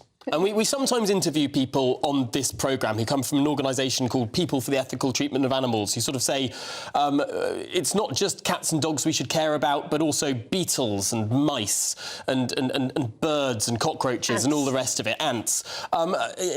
Could it be that that sort of thinking might have permeated this government report, sort of saying there is no hierarchy of animal consciousness, we should care just as much about the cockroach as we do the cat? Well, and that's a very difficult question for me to answer. But what I would say is we should absolutely care about the loss of our wildlife, but we have to care about the welfare of our cats as well. And indeed, the needs of cat owners. We know that millions of people across the UK take great joy from having a pet cat. So we need to make sure that any kind of actions balances those needs. And we know that there's a bunch of sensible, pragmatic steps that cat owners can take if they are worried about their cats predating wildlife, because cat owners are animal owners as well. And simple steps like keeping your cats in at dawn and dusk when wildlife is most active can really help substantially reduce the risk to wildlife and make sure that we're giving our cats their best life as well. Yeah, I mean, we've spoken about banning Bully XL dogs. I don't think we'd be talking about banning pet cats. But if you have a free-roaming cat, you know, a cat who goes out the cat flap, spends the day outdoors and then comes home, maybe with a mouse in tow, what would the impact be on the cat if it was then suddenly forced to remain indoors all the time? Well, the key thing for cats is choice. We need to make sure that they have the ability to live their best lives and lives as cats should and show those cat-like behaviours. And it's much easier for them to get those things like climbing, running, scratching, jumping in an outdoor environment. So it's preferable that cats have access to the outdoors. Oh, Jeff, we're currently looking at such cute images and videos Emily, of you can't contain yourself. Cats. These little tiny cats. But Jeff, is this a misnomer? I'm reading here a report from the Royal Society for the Protection of Birds, the RSPB.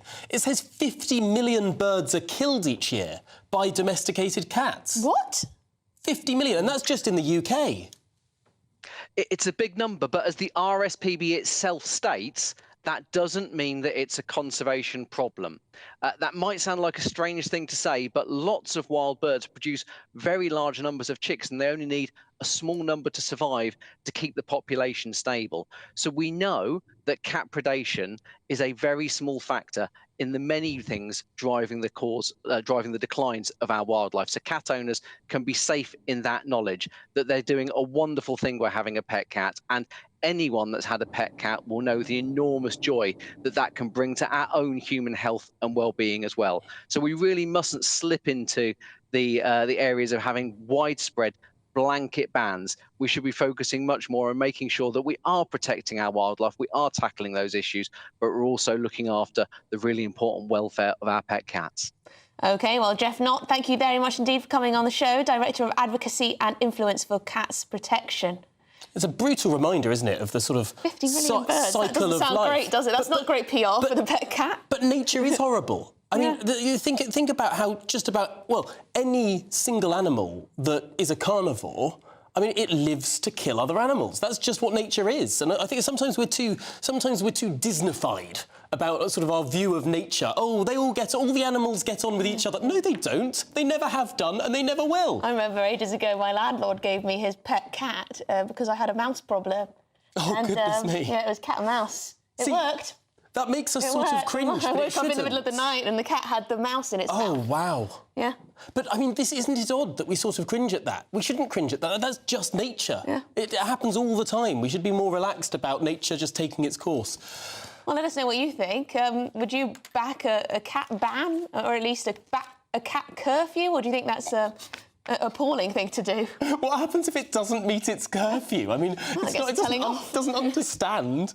Oh, well... It has to go in the containment zone. If you want to escape all of this cat discussion, perhaps you're in search for some winter sun. Here's the forecast for your top European holiday destinations. Ready to soak up that holiday sunshine? Won't we need some cover? No worries. All sorted. All Clear Travel Insurance sponsors GB News Travel Destinations Forecast. Hello. Well, there's plenty of fine weather around as higher pressure becomes established but unsettled in parts of Greece. So across the Canaries, largely dry on Tuesday. Across Gibraltar, perhaps just seeing some spells of rain or showers. Largely dry across parts of Italy as well with sunshine, but across Greece, we have got an area of low pressure, bringing some showers, perhaps quite heavy at times. But looking ahead across Wednesday and Thursday, plenty of settled weather and feeling pleasant too. All Clear Travel Insurance sponsors GB News Travel Destinations Forecast.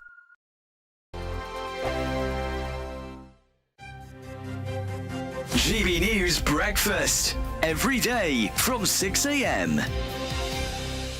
Underestimate what you did, because to do it in their backyard as well, I bet they weren't happy about it, were they, Brad?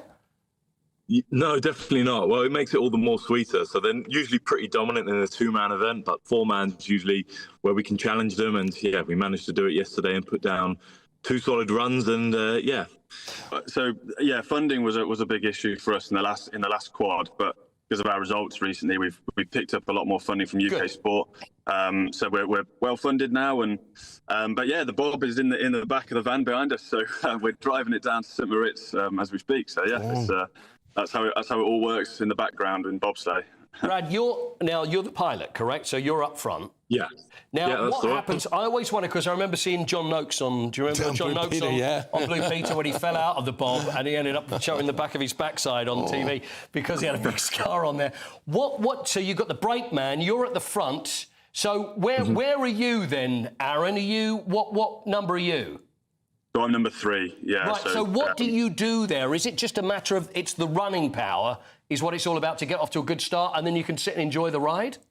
Yeah, that's it. So for number 2 and myself, number 3, it's all about getting that bob off the line and then just zipping it up to as high a speed as we can, basically. Yeah. Getting in, staying low, having good aerodynamics and staying still and let Brad do the work. Yeah, it's definitely not a comfortable position for them because we're bending them and twisting them into quite an uncomfortable position to get as aerodynamic as possible. And when you've got 6 times G's pushing you through that is not Yeah, not definitely fun. stiff back this morning, that's for sure. Because I'm just thinking where me and Eamon would sit. Is it 2 and 3, or would he go at number 4? What do you fancy? I would be too frightened to do that. GB News, the People's Channel. In the GB newsroom, we bring you the news as it happens. With our team of dedicated journalists across the UK, we're ready to keep you up to date with what's happening every half an hour, every single day. Bulletins here on GB News, the People's Channel, Britain's news channel. I'm Christopher Hope. From pop stars to politicians, I'll interview anybody in a pub who's got a political opinion. Join me every Friday on Spotify, Apple Podcasts, YouTube or gbnews.com, or wherever you get your podcasts. This is GB News, the People's Channel. Headliners on GB News 11 p.m. every night. It's got 3 top comedians going through the next day's newspapers so you don't have to read them, which is great. That's a good point. He's lying. I mean, maybe he's not lying. That's Headliners every night from 11 p.m. and 5 a.m. as well on GB News, Britain's news channel.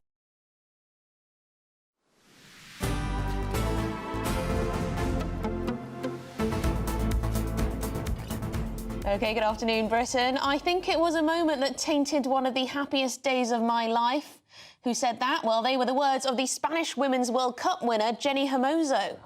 Well, that was all as she confronted former Soccer Federation boss. Is it actually called the Soccer Federation? I'm going to call it the Football Federation. Go on then.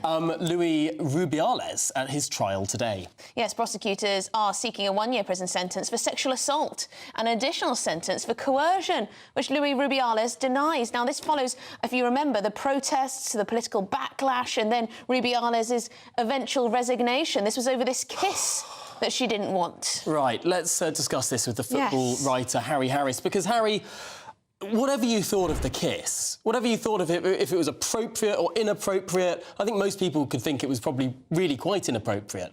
How has it got to a court battle? Well, I think quite justifiably so, really. It was pretty appalling what happened to start with. But, you know, the conspiracy to try and pretend it was consensual and almost blackmail the poor girl into agreeing to it. She's now obviously can't play in Spain anymore. She's had death threats. She's taken her career to Mexico. It's been a profound consequence of what he did. And it's clearly not consensual, and it's clearly an assault. Maybe had he begged for forgiveness right at the start, offered his resignation right at the start, but no, he made matters far worse. He tried to cover it all up. But there was billions of people watching the World Cup final, and we could all see what he did. And it was a traumatic effect, not just on this one girl, but on the whole nation and what he did. So yes, it has reached a court case, and quite rightly so. What's his defence? Do we know? Do we know what his defence is? Is he going to say, you know, I didn't do that, I didn't mean it? What's he going to say? Do you think? Well, look, he's kissed goodbye to his football career. He's going to kiss goodbye to his freedom. There is no defence. We all saw what he did. And Isn't we all this saw just the how fact Europeans behave, Harry? We've all been to Europe, Harry. They kiss everyone. It's very hard to walk through any part of Central or Southern Europe without getting a smooch on the face. When you look like that, Tom. Oh dear. Yeah, I don't think women would agree with you there, I'm afraid. You know, but far too long in history has shown that women and their rights have been covered up and no longer. And this is an example that should be set, and quite rightly is going to be set, and I'd like to see him put in prison. Yeah, get with the programme, Tom. Okie dokie. Well, Harry Harris, thank you very much for putting across your case there. Of course, the trial continues. Well, this is Good Afternoon Britain on GB News. Plenty more to come. Indeed, we're going to be live in Brussels. Why? The Prime Minister is there. He really does love a holiday. That next.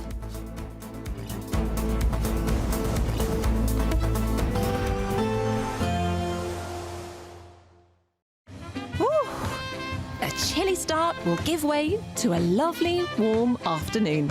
Boxed heat pumps, sponsors of weather on GB News. Yes, it's time for your latest weather update from the Met Office here on GB News. Again, a largely dry day out there. Some places sunny, other places fairly dull. One place it's getting wetter and windy is the northwest of Scotland, thanks to this deep area of low pressure. That is heading up towards Iceland, but its weather fronts are moving south. The isobars are squeezing together, and it is going to turn very wet and windy across the Western Isles through the afternoon. Bit of rain elsewhere across the north and the west of Scotland.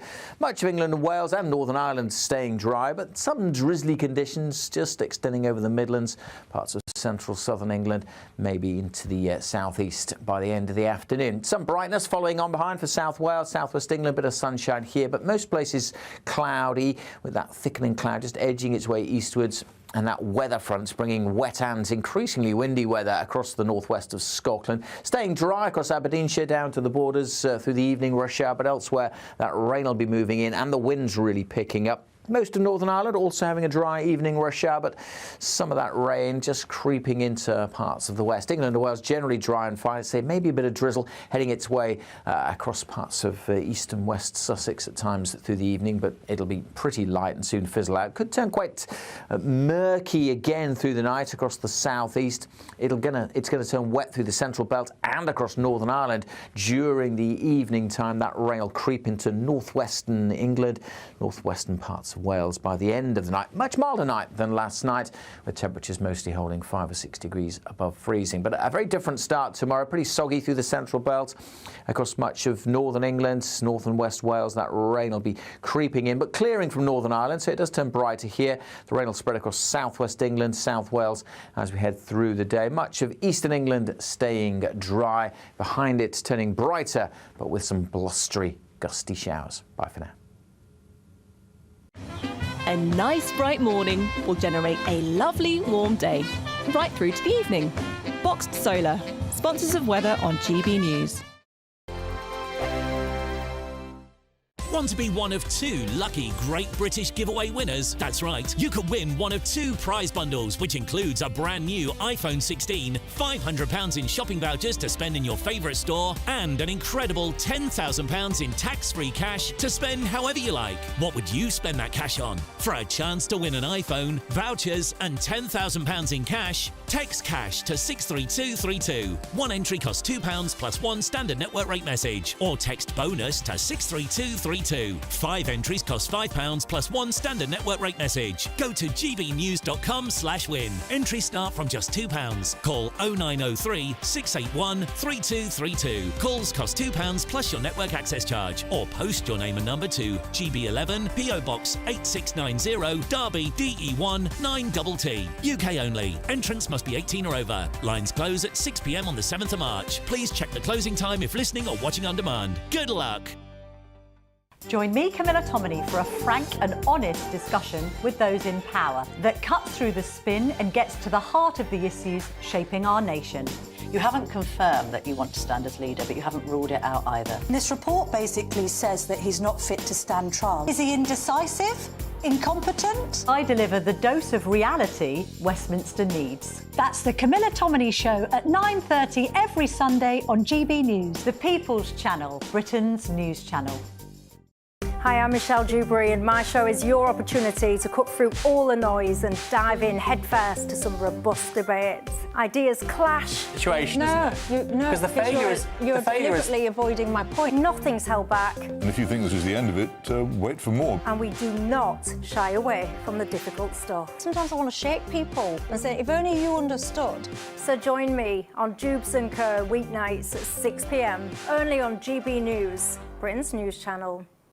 It's Patrick Christie's Tonight, and here we do things differently. It's explaining the absolute madness of this, doesn't it? It's explosive. I mean, this is very good. It's lively. 850. Your government sat there, Sean, and it did nothing. It's controversial. And the Middle East has been in turmoil since before I was born. It's everything you need to kickstart your evening. Everyone's had their Weetabix tonight. I love to see it. That's Patrick Christie's Tonight, weeknights from 9 p.m.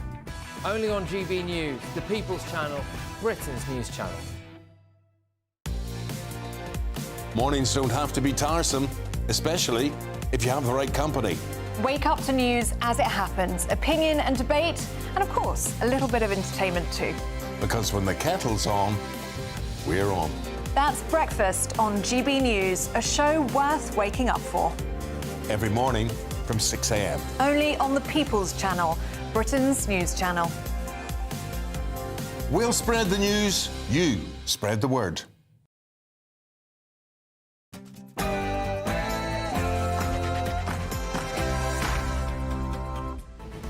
Good afternoon, Britain. It's 2 o'clock on Monday, the 3rd of February. I'm Tom Harwood. And I'm Emily Carver.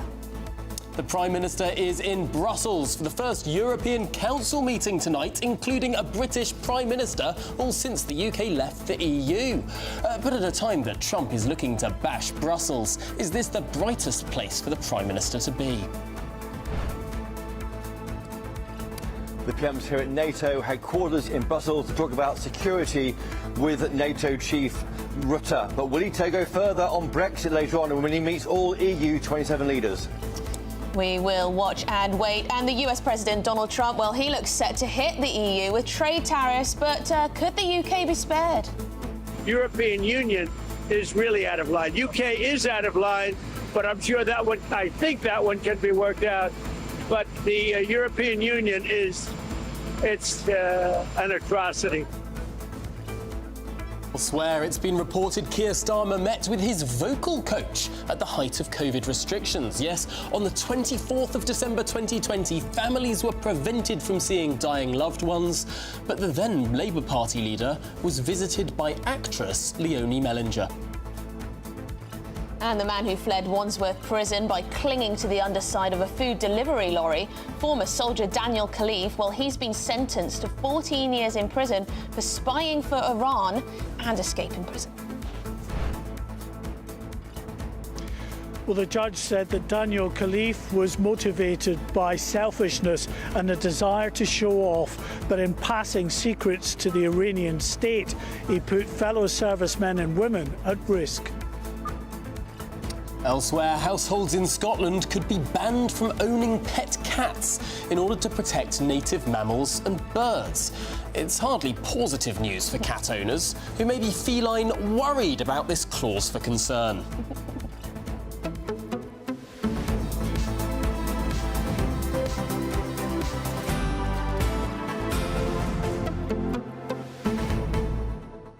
OK, so a generous reading for Keir Starmer here in Brussels. OK, important for him to speak to the boss of NATO, one could argue. Defence and security, very important for us all, for our collective stability as well as, our national security. But, why this EU Council meeting? We're not part of that anymore. We did Brexit a little while ago now. We all marked the occasion the other day, didn't we? Yeah. Finally leaving the EU. So why is he at this council meeting? Exactly, and we know that there are negotiations ongoing. We know that there's a Whitehall team of around 100 civil servants working on new deals with the European Union, a reset with the European Union. But what exactly is that going to mean? In what areas is the UK going to sign up to EU rules? A lot of talking about the so-called SPS rules, the phytosanitary regulations. Might sound very dull, but that would mean that we had to repeal the Genetic Technology Act that allows us to do lots of bioscience here in the UK. If we followed EU rules, would we restrict that, even though it might be easier to export plants to Europe? I mean, there's Well, he'd some be real absolutely mad to sign up to any version of freedom of movement. I mean, that was one of, if not the major reasons why people decided to vote for Brexit. Yes, not everyone voted for that reason, but immigration was up there. Freedom of movement, you can just see the issues. Although, I mean... Someone arrives in France and then says, oh, I don't fancy France anymore, I can pop over to Britain if I'm under 30. Proponents would say that in our trade deal with Australia, with New Zealand, with proposals with Canada, we have these youth mobility schemes for people under the age of 30 or 35.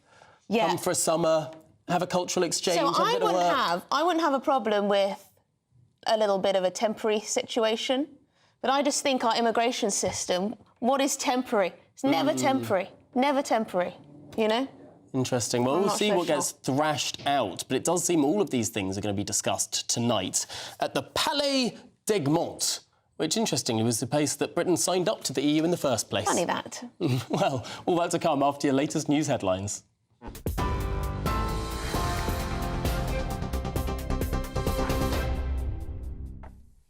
Very good afternoon to you. It's just coming up to 5 minutes past 2. The top story, well, it is breaking news today that former British soldier Daniel Khalife has been jailed for 14 years for spying for Iran and escaping from prison. The 23-year-old gathered sensitive military information, including details of personnel from elite forces, which he then passed to Iranian agents for cash. Khalife escaped from Wandsworth Prison in September 2023 by clinging to a food delivery truck, but was caught just days later on a canal towpath. Handing down the sentence today, the judge called him a dangerous fool, motivated by a selfish desire to show off. When you joined the army as a young man, you had the makings of an exemplary soldier. However, through the repeated violation of your oath of service, you showed yourself to be instead a dangerous fool. The only sentence open to me is one of immediate custody. The total sentence is therefore 14 years and 3 months. In other news, an accountant who stole more than £260,000 from COVID support schemes has been jailed today for nearly 4 years. Zishan Ashraf from Birmingham falsely claimed bounce-back loans and made fake applications under the Job Retention and the Eat Out to Help Out schemes. The court heard he used the money to fund his lifestyle, inflating his company's turnover to secure the maximum payouts. A small amount has been repaid, but prosecutors say they'll continue to recover the rest. Ashraf pleaded guilty to 5 counts of fraud and was sentenced earlier at Birmingham Crown Court. Donald Trump has warned the UK is out of line and suggested tariffs on British goods could be imminent. But he hinted a deal might be worked out after what Downing Street described as constructive talks with Prime Minister Sir Keir Starmer. It comes as US tariffs on Canada, Mexico and China are set to kick in tomorrow, with 25% rates on Canadian and Mexican goods and 10% on Chinese goods. Meanwhile, markets have been tumbling as investors react to the weekend's announcement, and countries are now planning countermeasures. Well, let's take a listen then to what Donald Trump had to say last night about those tariffs. Will definitely happen with the European Union, I can tell you that, because they've really taken advantage of us. And, you know, we have over a $300 billion deficit. They don't take our cars, they don't take our farm products, they take almost nothing. And we take everything from them, millions of cars, tremendous amounts of food and farm products. So the UK is way out of line, and we'll see the UK, but European Union is really out of line. UK is out of line, but I'm sure that one, I think that one can be worked out. But the European Union it's an atrocity. Well, those comments from Donald Trump come as Sir Keir Starmer is visiting Brussels today for talks with European leaders, aiming to reset Britain's relationship with the EU. The trip was set to focus on defence, but tensions over trade could overshadow meetings now. The government insists the UK won't be rejoining the single market, but does want better cooperation on crime, on trade and defence. After being in Brussels, he's set to visit the US in the coming weeks. Well, speaking of the United States, Benjamin Netanyahu is currently there for talks with Donald Trump at the White House, focusing on victory over Hamas, Iran and expanding peace with Arab countries. It's Trump's first meeting with a foreign leader since returning to office. And the talks come as the US and Arab mediators are beginning efforts to wind down the Gaza war and secure the release of militant hostages. Hamas, though, says no more hostages will be freed unless Israeli forces withdraw entirely. But the Israeli Prime Minister is facing pressure from his governing partners to restart the war when the current phase ends in early March. And Beyonce has finally done it, winning Best Album at the 67th Grammy Awards last night after years of being snubbed. And here's how she summed up that very special moment. Well, as you can see there, the singer was visibly moved and dedicated the win to country pioneer Linda Martell, saying, "I just feel very honoured." It makes Beyonce the first black woman, too, to take home that award since Lauryn Hill in 1999. That's it from me from the newsroom for now. I'll be back with you in half an hour. Now, though, we can head straight back to Tom and Emily. For the very latest GB News direct to your smartphone, sign up to News Alerts by scanning the QR code or go to gbnews.com/alerts.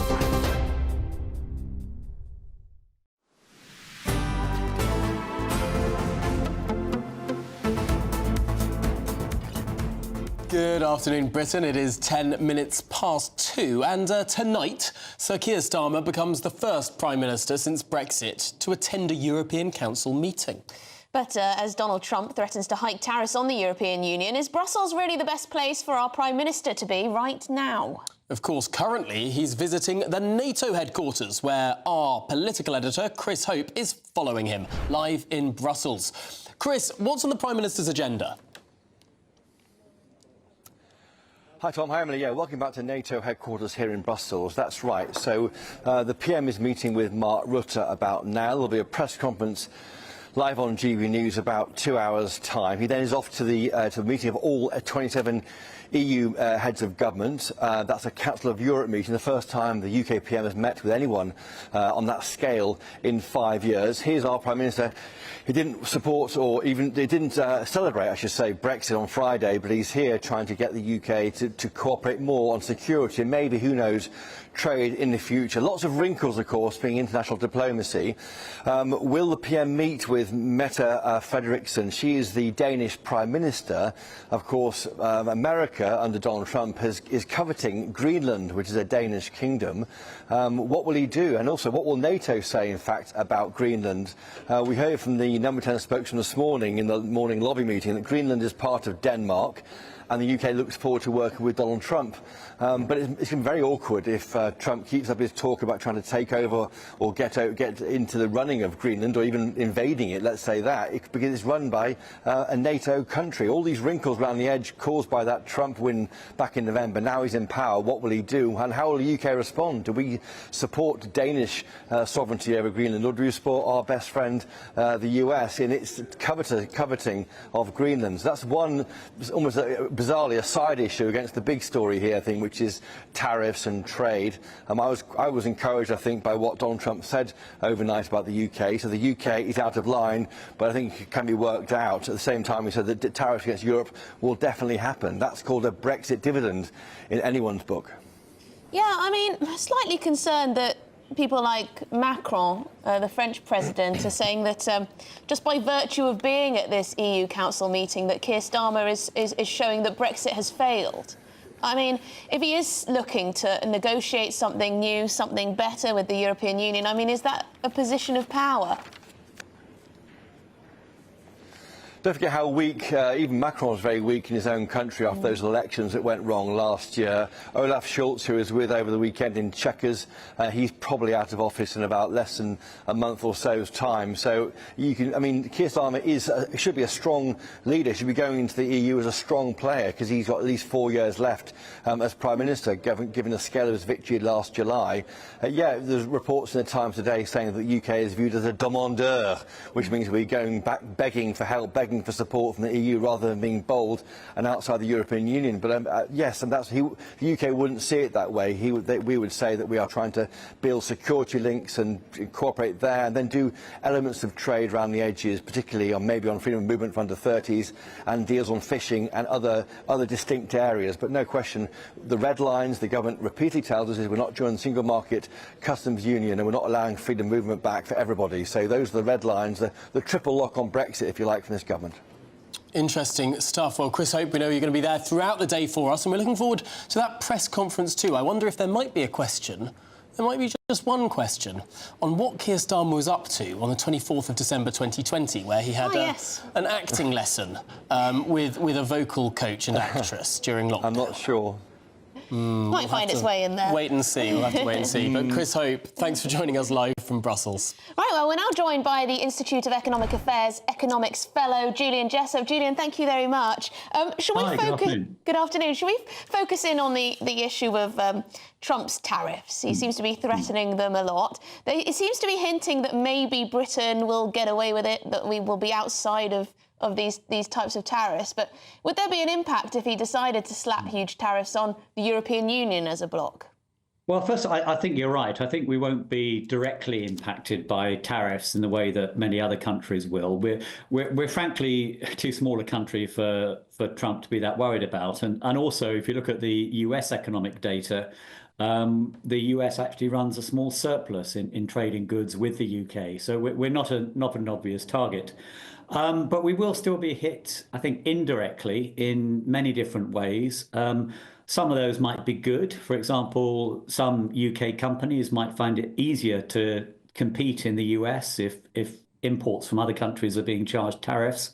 Some UK consumers may also benefit because Chinese companies, for example, might want to divert cheap goods to the UK rather than try and sell them into the US. So there are a few small positives, but I think overall the impact is clearly going to be negative. For a start, the US tariffs are probably going to tip the Canadian and Mexican economies into recession, and they'll add to the headwinds to countries like Germany, France, and Italy. So that's bad news.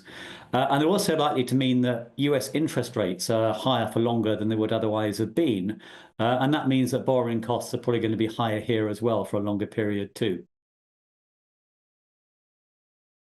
This is, of course, all in the context of a very uncertain global, I suppose, theatre at the moment. I mean, currently what we've seen is the US president tear up what was called the USMCA, but used to be called NAFTA, sort of almost unilaterally imposing tariffs. Does this throw into question a potential US-UK trade deal if the president of the United States simply tears up other trade deals that he was previously a party to? Yes, I mean, certainly it's not great. I mean, President Trump is not obeying the usual rules of international trade. You're not supposed to do what he is doing. So that's a concern. But if we step back a bit, I think at the end of the day, he will do what he perceives to be in the interest of the US and also that suit him personally. And I think, being cynical, there are quite good reasons to expect President Trump to be positive about the UK. I mean, his family links with Scotland, his affection for the royal family. So I think, independently of the economics, we will almost certainly get a better deal than we would otherwise have done if we weren't who we are. So I think, looking at the personality of Trump, you may not particularly like him as a person, but I think there are some aspects in the way that he behaves that will work quite well for us. He does, after all, like doing deals, and a small deal with the UK, not a big threat to the US, but I think it will play quite well with him. Yeah, but I mean, Julian, isn't it? I mean, he's obviously America first. That's why he was elected. People want him to put the interests of America above other nations, which I think is fair enough for a leader of a country to do. But is it fair enough to use tariffs in order to, in order to try and make things happen in other areas? So whether it's illegal migration, whether it's another issue that's, tariffs, they seem to be quite effective, don't they? Well, ironically, I think tariffs are bad for America, just as they are for everybody else. They are effectively a tax, and they are tax that are passed on inevitably to US consumers. So the idea that they're just paid by foreign countries, I think, is for the birds. They will mean that US prices are higher than they would otherwise have been. But they'll also have longer-term negative impacts as well. Trade is good for long-term growth. It encourages productivity because there's more competition, there's more choice. So it's going to be damaging for the US economy in the longer term. And even in the short term, actually, US financial markets have not reacted particularly positively to all of this. So oil, for example, is going to be more expensive because there's now going to be a 10% tariff on crude imported from Canada. Interest rates will be higher than what otherwise have been. Plus, you've got the risk of retaliation. But Julian, does that matter, though, the price of oil? Because he's going for this drill, baby, drill, isn't he? So he's probably banking on the fact that they're going to be producing more of their own. Well, that's true. The net effect of all of this may be that oil prices end up lower than they would otherwise have been, but that's not certain because in the short term, US is still highly dependent on heavy crude imported from Canada, and that's suddenly become 10% more expensive. Drilling, though, that will lower energy prices in the longer term, but not straight away. And also in the short term, of course, you've got the risk of retaliation. So lots of US companies are now going to find it harder to export to Canada, to Mexico, to China, and eventually to the European Union as well. So it's far from clear to me that this is positive for the US, let alone for anybody else. OK, well, Julian Jessup, IEA Economics Fellow, really appreciate your time this afternoon. Thanks for joining us. Yes, let us know what you think. Are you worried about all these tariffs coming from Trump? Do you think it's going to impact us? I have to say, I can't stand it when the Trump lot say it's a tariff, it's not a tax. when they try and say this isn't a tax paid by American consumers, so this is a tax paid by China or Canada. No, it's not. It's a tax paid by American consumers. And there's a really simple way to find out it's a tax. Yeah. You only need to look back to 1773. Here we go, yes. When the Brits put a tariff and tried to enforce a tariff on tea. And the Americans were so angry at that tax, at that tariff, that they threw the tea into Boston Harbour. They knew it was a tax then. They should know it's a tax now. It's a tax hike. Yes, yes, yes. We're aware. We're aware. We're aware, aren't we? So too many sort of the Trump gang in America say it's not a tax, it's a tariff. Yeah, but he's not doing it because he wants goods to become more expensive, is he? He's doing it because he wants to try and get his way in other areas. But he's not defined his goals. He wants to get his way in other areas. He hasn't defined his policy goals. This is the bizarre thing. Talking to the Canadian advisor earlier. Colombians, take your illegal migrants back, or we're going to give you these massive tariffs. Right, and with what happens? They take them back. With Colombia, that worked because there was a clear defined goal. With Canada, what's his goal? Is it to stop fentanyl? Is it to become the 51st state? Is it to get rid of Trudeau? Is it to... I mean, there are all of these different things, and it's almost like he comes up with a different excuse each day. I get that. Yeah, if there's a clear objective, then you can sort of tussle. Well, let us know what you think. gbnews.com/your say. But we're also giving you 2 chances to win in our latest Great British giveaway, because we have 2 amazing prize bundles to be won. Yes, each bundle contains a brand new iPhone, 500 quid to spend in your favourite store, and £10,000 in tax-free cash. So, fancy your chance to be one of the 2 winners? Here are all the details you need. The Great British Giveaway is officially 1 year old, and we have a birthday treat for you.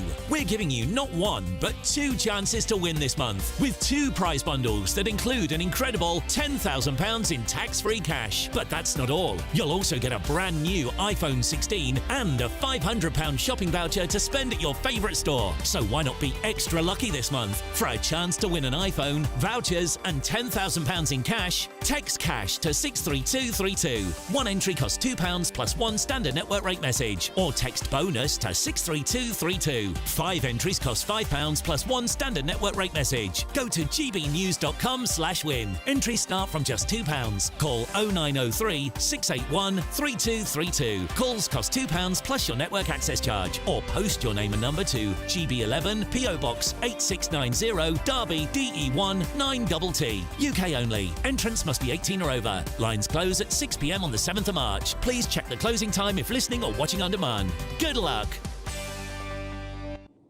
That's quite a nice prize bundle. Yeah. 2 going. Better enter. Anyway, this is Good Afternoon Britain on GB News. We've got lots more coming up. Yes, the man who fled Wandsworth Prison by clinging to the underside of a food delivery lorry. That's former soldier Daniel Khalife. Well, he's been sentenced to 14 years in prison for spying for Iran and escaping prison. Mark White was in the court. We'll speak to him next.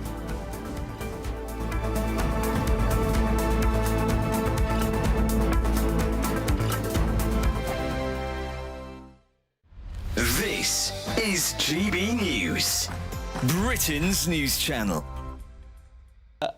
Lately, it's getting much better. The people getting more educated in terms of overall well-being of the skin health, rather than temporary aesthetic treatments. Because most of the treatments in aesthetic, it doesn't change the texture of the skin. It just gives like volumetric result or remove the wrinkles temporarily. So what are the most popular treatments that people are after? According to a statistic report, first is anti-wrinkle, then dermal filler, then energy-based device. Yeah. But lately, biostimulators also became very popular. And what do you mean by biostimulators? Biostimulator, any substance that can change the texture of the skin, or like it will lead to postpone the aging process, or proliferate more collagen, increase the elasticity of the skin, such as polynucleotide or exosome, or different vitamins and minerals in the form of mesotherapy considered as a biostimulator. Turkey's a particularly popular destination because the costs are so much lower. There have also been a lot of horror stories about what can happen when things go wrong, even people dying from post-surgery complications. What would you advise people? Choose, as a practitioner or surgeon, very carefully, and never prioritize price over quality. This is your face after all, your body after all. And mistakes can be reversible. it can be irreversible. And sometimes it's not like a booking restaurant or hotel.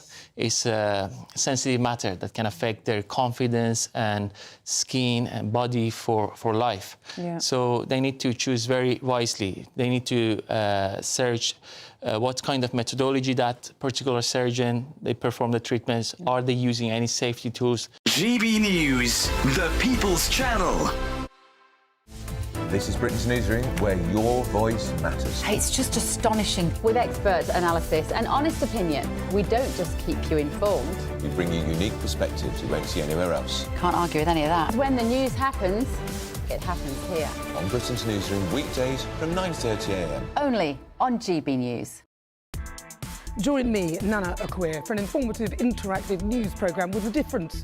It's fun. No, he didn't say that, though. I'm so surprised. I think there's an element of truth to that. Join me from 3 p.m. every weekend, only on GB News, Britain's news channel. If you want your news to be straight talking... This is a nightmare for the Conservatives again. Down to earth. It's not just Nottingham where this is happening, is it? And most importantly, honest. Hard-working, middle-class taxpayers, they'll get the book thrown at them. Then catch me, Martin Daubney, Monday to Friday, 3 till 6 p.m. on GB News, Britain's news channel.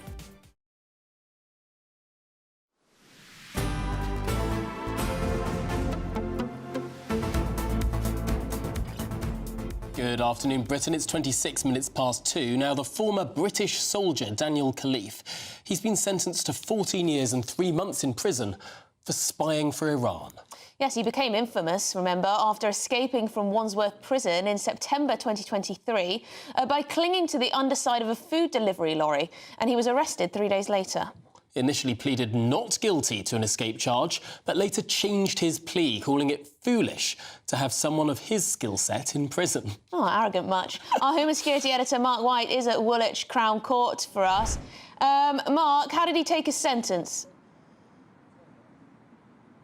No reaction really from Daniel Khalife as his sentence was handed down. It's a young man who has betrayed not just his country, of course, but his fellow servicemen and women, putting some in undoubted danger. It was really just within a few months of passing basic training back in 2018 that Daniel Khalife was reaching out to the Iranians, first to an intermediary, then he was passed on to a handler, a man that he had regular contact with over several years as he passed key pieces of information. Some of the information included the names of some members of the Special Forces, of the SAS and the Special Boat Service. Now, in passing sentence, the judge, Justice Chima Grub, said that Daniel Khalife was motivated by selfishness and a desire to show off.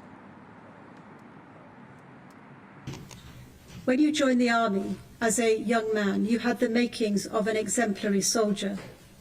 However, through the repeated violation of your oath of service, you showed yourself to be instead a dangerous fool. The only sentence open to me is one of immediate custody. The total sentence is therefore 14 years and 3 months.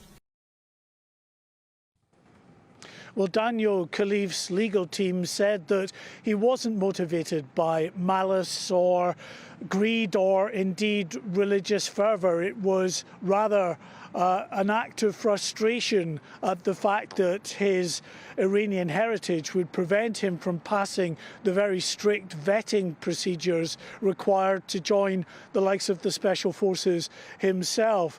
And instead, rather naively, he wanted to become a double agent. He was, according to the defence, frustrated by the lack of response from the UK intelligence services to his overtures, and continued then to pass on information to the Iranians for some time after that. Now, of course, as far as the public are concerned, he rose to nationwide notoriety when he mounted that audacious prison escape from Wandsworth Prison in southwest London, clinging to the underside of that food truck.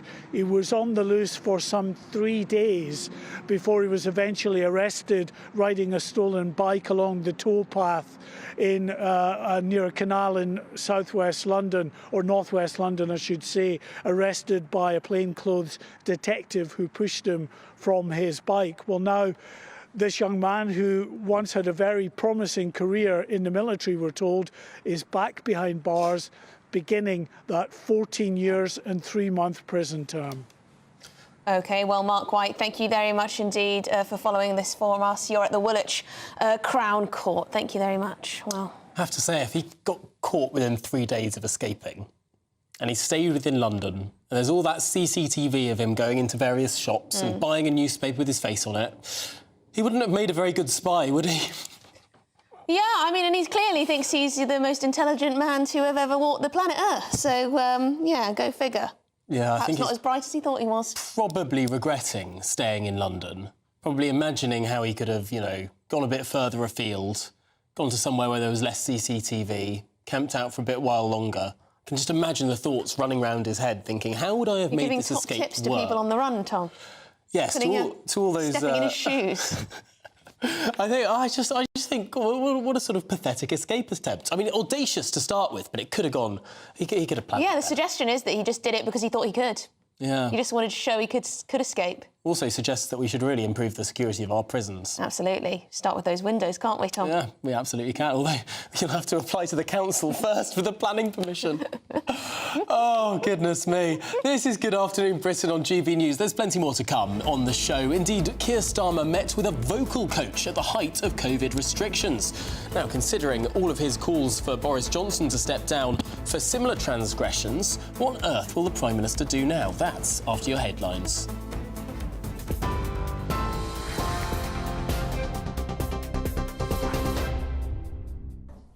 Very good afternoon to you. Fast approaching 32 minutes past 2. The top story, Daniel Khalife, who spied for Iran and escaped from prison, has been sentenced today to 14 years and 3 months behind bars.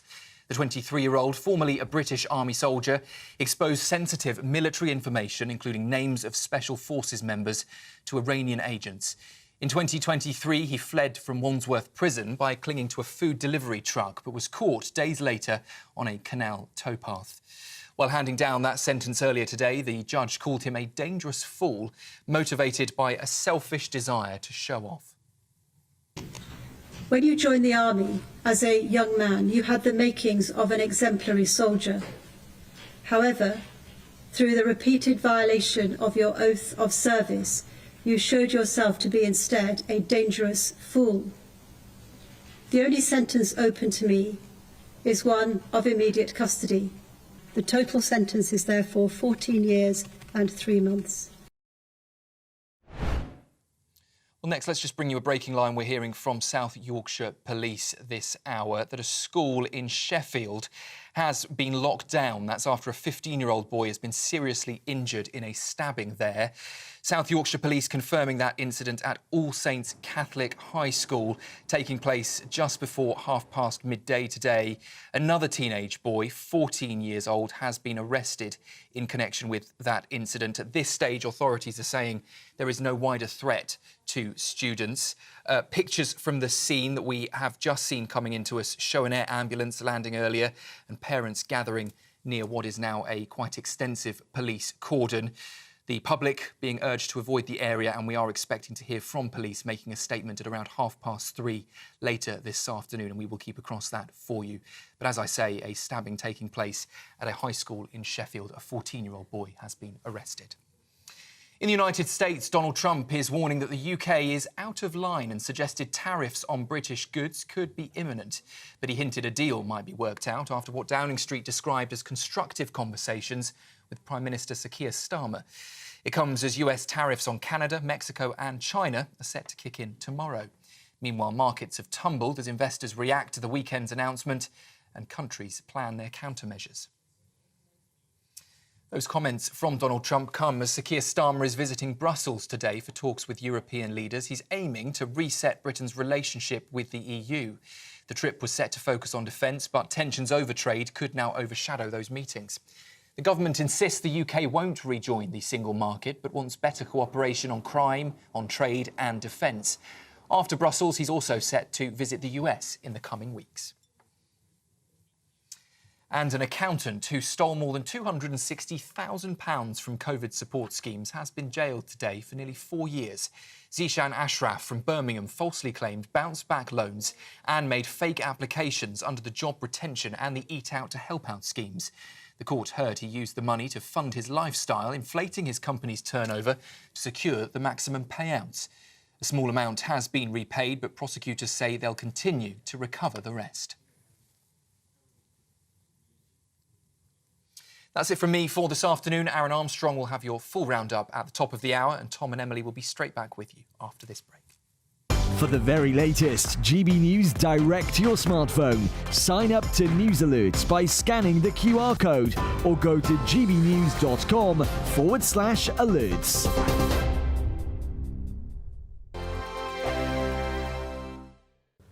Yes, it's time for your latest weather update from the Met Office here on GB News.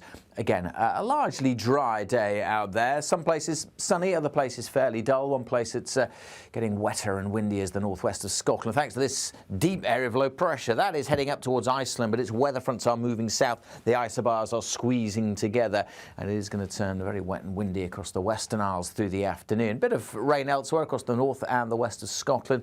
Much of England and Wales and Northern Ireland staying dry, but some drizzly conditions just extending over the Midlands, parts of central southern England, maybe into the southeast by the end of the afternoon. Some brightness following on behind for South Wales, southwest England, bit of sunshine here, but most places cloudy with that thickening cloud just edging its way eastwards. And that weather front's bringing wet and increasingly windy weather across the northwest of Scotland. Staying dry across Aberdeenshire down to the borders through the evening rush hour, but elsewhere that rain will be moving in and the wind's really picking up. Most of Northern Ireland also having a dry evening rush hour, but some of that rain just creeping into parts of the west. England and Wales generally dry and fine. I'd say maybe a bit of drizzle heading its way across parts of east and west Sussex at times through the evening, but it'll be pretty light and soon fizzle out. Could turn quite murky again through the night across the southeast. It's going to turn wet through the central belt and across Northern Ireland during the evening time. That rain will creep into northwestern England, northwestern parts of Wales by the end of the night. Much milder night than last night, with temperatures mostly holding 5 or 6 degrees above freezing. But a very different start tomorrow. Pretty soggy through the central belt across much of northern England, north and west Wales. That rain will be creeping in, but clearing from Northern Ireland, so it does turn brighter here. The rain will spread across southwest England, south Wales as we head through the day. Much of eastern England staying dry. Behind it turning brighter, but with some blustery, gusty showers. Bye for now. The latest GB News travel. Good afternoon, I'm Russell Holding. On the Isle of Lewis, the A866 is closed each way east of Stornoway Airport because of the high tide. In Perth and Kinross, the A989 remains closed each way along Tay Street in Perth because of flooding. On the M8 in North Lanarkshire, the eastbound exit at junction 6A for the A73 at Newhouse is closed for an investigation causing queues. In South Yorkshire, the A630 is closed northbound along Trafford Way in Doncaster for an investigation. On the M1 in Derbyshire, there are 2 lanes closed northbound for repairs between junctions 25 and 26 near Nottingham and Derby, causing delays. In the West Midlands, City Road in Edgbaston is partly blocked by an accident causing queues. And on the M5 in Somerset, 2 lanes are closed southbound after an accident between junctions 24 and 25 from the A38 turn south of Bridgewater to Taunton, causing queues. And that's the latest. You can stay up to date throughout the day by visiting our website gbnews.com.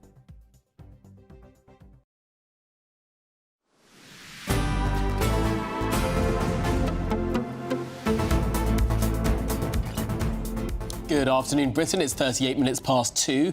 Now, the Tory party says that Sir Keir Starmer has serious questions to answer after it was revealed he met with a voice coach at the height of COVID restrictions. Yes, on Christmas Eve, no less, 2020, while London was under Tier 4 restrictions, meaning people in the capital had to follow stringent stay-at-home rules. Well, Keir Starmer, he sought the help of coach Leonie Malinja to respond to Boris Johnson's Brexit deal, apparently. Now, of course, while at the time you were able to travel for work if you're under a specific subset of categories of employees, if you're a nurse, if you're a policeman... Delivery driver. Delivery driver. Vocal coach did not appear on that list of exemptions. Shall we get some more on this now? Delighted to speak to Brendan Clark-Smith, the former Member of Parliament for Bassett Law. Brendan, thanks so much for joining us. What do you make of this story? Thanks, Tom. Yeah, I mean, it's the same old thing coming back again, isn't it? And you look at the standards that Keir Starmer held others to, the number of resignations he called for. You look at what happened to Boris Johnson and Rishi Sunak. We had all the discussions about Durham and so on, where we never really got the answers for it. And if the claims are true that the Times have published here, then he really does have some questions to answer. So I think Prime Minister's questions this week might be a tasty one. I don't even really know what a voice coach was and how important they were for being leader of the opposition. Yeah, I mean, I'd probably consider asking for my money back, but he was Director of Public Prosecutions before. I mean, surely he doesn't need a voice coach, but that's up to him. But then why couldn't he do it via Zoom? Yeah, and people have been calling him two-tier Keir. I mean, perhaps now tier 4 Keir is more appropriate. So why couldn't it have been done via Zoom? As you said, there was a list that the government made there, nurses, actually essential workers, not just key workers. And I don't think voice coach was on that at all. So it's not just for you to decide. Maybe we need an investigation. Maybe we can find somebody impartial to look into it. I don't think Sue Gray's doing anything at the moment. I'm sure there's no grudges there. Maybe she can look into it. Well, in the pages of the Times on Sunday, the Sunday Times, it seems that the defence was that Keir Starmer saw her as a key worker, saw this actress as a key worker. But I haven't been able to find a single list that included actresses or voice coaches on the list of these professions. Why do you think now it is that number 10 is refusing to comment on these vocal coach, these acting lessons, whatever they were? Why is number 10 saying, well, it was before the election, we can't say anything? Yeah, to say, oh, it was when we were in opposition. But remember, these are not our standards. These are the standards Keir Starmer has held others to. So surely his standards haven't changed. He shouldn't have a problem answering the questions. And if he's done nothing wrong and if it was truly essential, then I'm sure he'll be able to justify that. Now, if he can't justify that, then perhaps he can tell us why they've done it. He did say, if I broke any rules, I would resign, presumably if he is sticking to those standards, then he would do that. And I'm not one of these people who nitpicks. I used to have people reporting their neighbours because they'd been out for a walk twice or they'd got 2 different shopping bags and so on. And I think most people just tried to use their common sense, really, stuck to the rules. But it was Keir Starmer and many of his colleagues who actually said, no, you must follow absolutely everything to the letter. They would nitpick, they would look at it. Schools not opening. Yeah, it's the potential hypocrisy that irritates people the most. Brendan Clark-Smith, thank you very much indeed, former Conservative MP.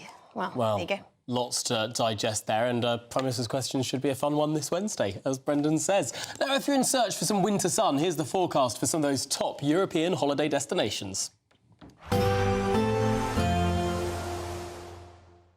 Ready to soak up that holiday sunshine? Won't we need some cover? No worries. All sorted. All Clear Travel Insurance sponsors GB News Travel Destinations Forecast. Hello. Well, there's plenty of fine weather around as higher pressure becomes established, but unsettled in parts of Greece. So across the Canaries, largely dry on Tuesday. Across Gibraltar, perhaps just seeing some spells of rain or showers. Largely dry across parts of Italy as well with sunshine, but across Greece, we have got an area of low pressure, bringing some showers, perhaps quite heavy at times. But looking ahead across Wednesday and Thursday, plenty of settled weather and feeling pleasant too. All Clear Travel Insurance sponsors GB News Travel Destinations Forecast.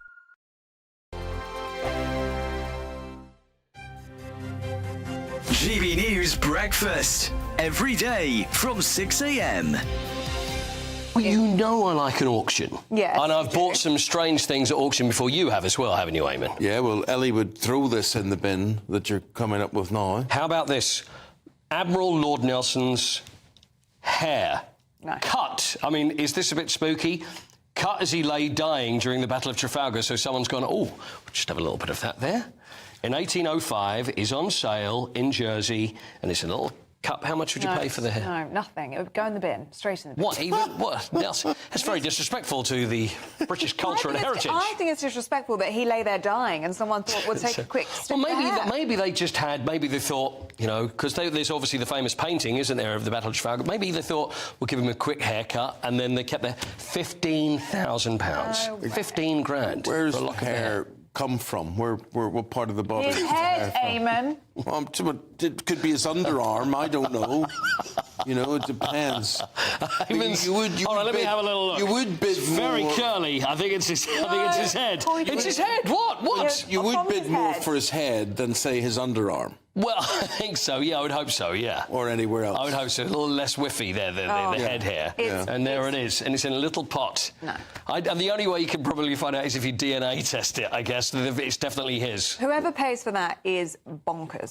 Well, that's creepy. I was seriously tempted to make a bid for a toupee, not for me, but as worn by John Wayne. John Wayne's wig? Yeah. Why? Wow. Why? Well, why I didn't get it was my wife said to me, that is not coming into the house. Well, she's right. She's right. GB News, the People's Channel. If you want your news to be straight talking... This is the nightmare for the Conservatives again. Down to earth. It's not just Nottingham where this is happening, is it? And most importantly, honest. Hard-working, middle-class taxpayers, they'll get their book thrown at them. Then catch me, Martin Daubney, Monday to Friday, 3 till 6 p.m. on GB News, Britain's news channel. It's Patrick Christie's Tonight, and here we do things differently. It's explaining the absolute madness of this, doesn't it? It's explosive. I mean, this is very good. It's lively. 850. Your government sat there, Sean, and it did nothing. It's controversial. And the Middle East has been in turmoil since before I was born. It's everything you need to kickstart your evening. Everyone's had their Weetabix tonight. I love to see it. That's Patrick Christie's Tonight, weeknights from 9 p.m. Only on GB News, the People's Channel, Britain's news channel. I'm Stephen Dixon, and thanks for joining us on GB News, Britain's news channel. Earlier on GB News Breakfast, top story this morning is, could Britain be spared from President Trump's tariffs? He said to Keir Starmer, if you back away, if you find a way that we can do a deal, not aligning yourself with the European Union. I really do worry about Keir Starmer on this, because he's always wanted to be as close to the European Union as possible. We always remember he wanted that second referendum. We are the biggest investor in the United States. They are the biggest investor in the UK. I don't know how much you paid that voice coach, but he should be asking for a refund, basically. From 6, it's GB News Breakfast.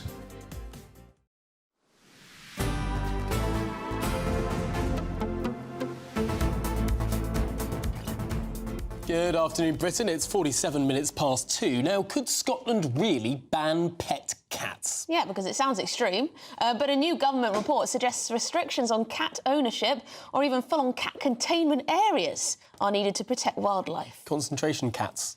Well, and animal lovers might be outraged, whilst experts say roaming felines are a major threat to birds and mammals. So is this common sense conservation or just cat chaos? Well, let's speak to our GB News Scotland reporter, Tony Maguire, who's finding out more about this story. Tony, how far are we away from a cat ban? Hello, good afternoon. Well, you know, I think we have to ask, is this really going to happen?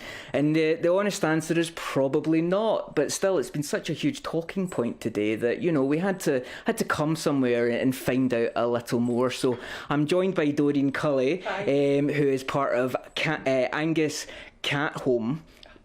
Cat rescue, beg your pardon. And we're also joined by a couple of little cat and kittens here. Who have we got here just now? That's Dave Myers. Dave, alrighty. Hello, Davey. And we've got a few little furry pals around the room today. There's June climbing up the back, right, to make a fantastic entrance. But Doreen, tell me, obviously this came as a bit of a shock, I guess, to some cat lovers. There's 800,000 domestic cats in Scotland. Are their owners to be worried about this? No, I don't think so. I don't think it's going to be a problem. I don't think it's sustainable. It's Yeah, I think there is issues with wild cats and feral cats, certainly, but I think this is more of an argument for neutering cats that are put out into new homes. Because you were saying earlier that obviously one of the biggest issues with cats in the wild is perhaps some of the diseases that they bring home as well. So give us a sense of perhaps where the government's focus may be better served if they want to protect cats and wildlife out and about. The feral population needs to come down, and to do that we need to neuter our cats. And at the point of adoption, sale, whatever it is, that's where that decision needs to be made more mindfully to keep that population down. Otherwise, people are bringing male cats home that are cute. These guys are cute, they're lovely, but in a few months' time, unneutered, they would be destroying your house, they would be really smelly. I mean, and it's not fair on them. Their hormones are too high. They're following something that nature's telling them to do, and neutering them early stops that. They're happier. These guys were neutered a few days ago, and as you can see, they're all bundles of joy jumping around quite the place. Well, look, I think that's perhaps, a little slice of our kitty heaven over here, but it sounds to me like this is one thing that the SNP can file right into the litter tray. Tony Maguire, thanks so much. We're now joined by Conservative MP and former Shadow Secretary of State for Scotland, John Lamont. Thank you very much, Dee, for joining us on this one. I mean, the SNP does like banning things. This isn't so far-fetched. This is a crazy idea from the SNP government in Edinburgh. What we have to remember is this is a working group set up by the Scottish government, paid for by the taxpayer, and this is one of the ideas that they have come up with. Hundreds of thousands of people around Scotland enjoy having a cat. It's very often, particularly for older people, a companion they have within the house. And the idea that this committee has recommended, which the Scottish government might yet adopt, some sort of cat ban, is just for the birds. Is utter crazy. It's interesting you say for the birds, because I had no idea about this, but apparently cats kill 50 million birds a year. I mean, you could see why some animal lovers might be worried about that. Cats have been in our society for hundreds of years. All the different wildlife which we are lucky to have in Scotland are quite happy to exist. Clearly, nature and wildlife, each have their own rivalry. Cats go after birds. I mean, I was brought up on a farm. We had many cats on the farm, and of course, cats are hunters. But that is nature. I'm just very bemused that this taxpayer-funded committee have come up with this idea, and I hope the SNP, just dismiss it. It is a nonsense idea. Cats are very much part of our way of life, not just in Scotland but across the UK. And it's as I say, it's a nonsense the government's even considering this in Scotland.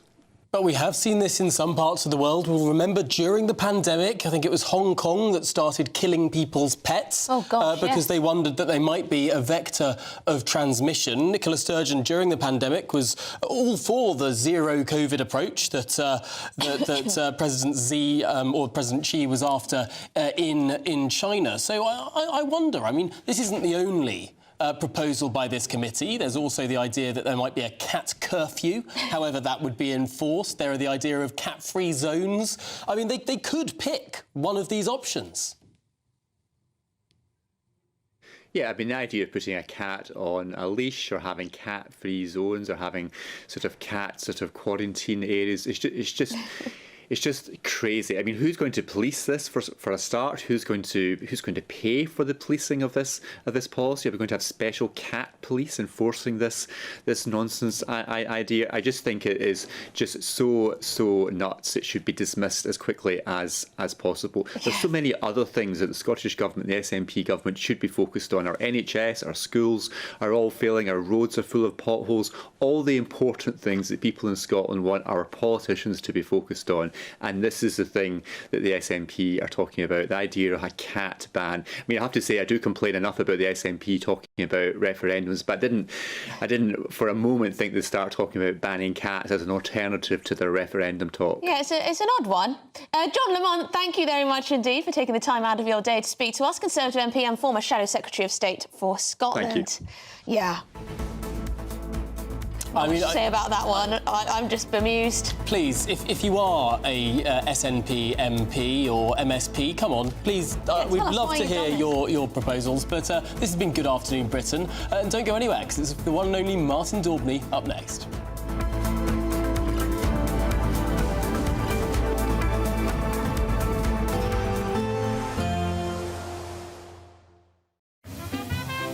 Heavy showers first thing will be followed by a warm, cosy day.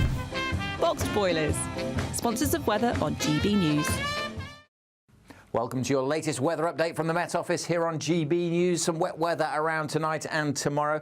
Once that's out of the way, though, much of the rest of this week looks dry. It will be milder tonight compared to last night. There's a cold front swinging in, tied to a deep area of low pressure. That's across Iceland, but this front itself bringing some pretty soggy conditions through this evening across western Scotland and through Northern Ireland as well. For much of England and Wales, dry and fine this evening. Some drizzle across the far southeast, where it will turn quite murky. A few fog patches likely here through the night.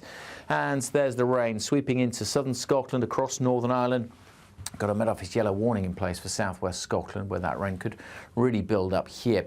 Temperature-wise, as I said, milder than last night. We could dip close to freezing with some clearer skies over northeast England, but mostly we start Tuesday a few degrees above zero. We are going to start off with quite a lot of low cloud across East Anglia and the southeast, something a bit brighter for the Midlands, northeast England. There's the zone of rain, quite a wet start for North Wales, parts of northwest England and southern Scotland. But the rain already shimmying away from northwest Scotland and Northern Ireland.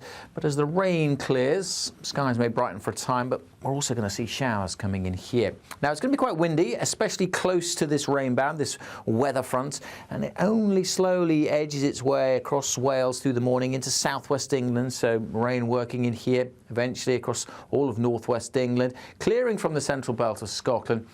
And then showers come into northwestern parts of Scotland. Much of eastern England staying dry, probably brightening up a little here through the day. And actually quite mild temperatures for many, eventually getting up to double digits. Now the rain band, that weather front, will creep into eastern England through Tuesday evening, but kind of fizzle out as it does so nothing too heavy. And once that's out of the way, look at this, high pressure moving in. That's going to bring many of us dry conditions for the rest of the week, but an easterly wind may pick up at the end of the week.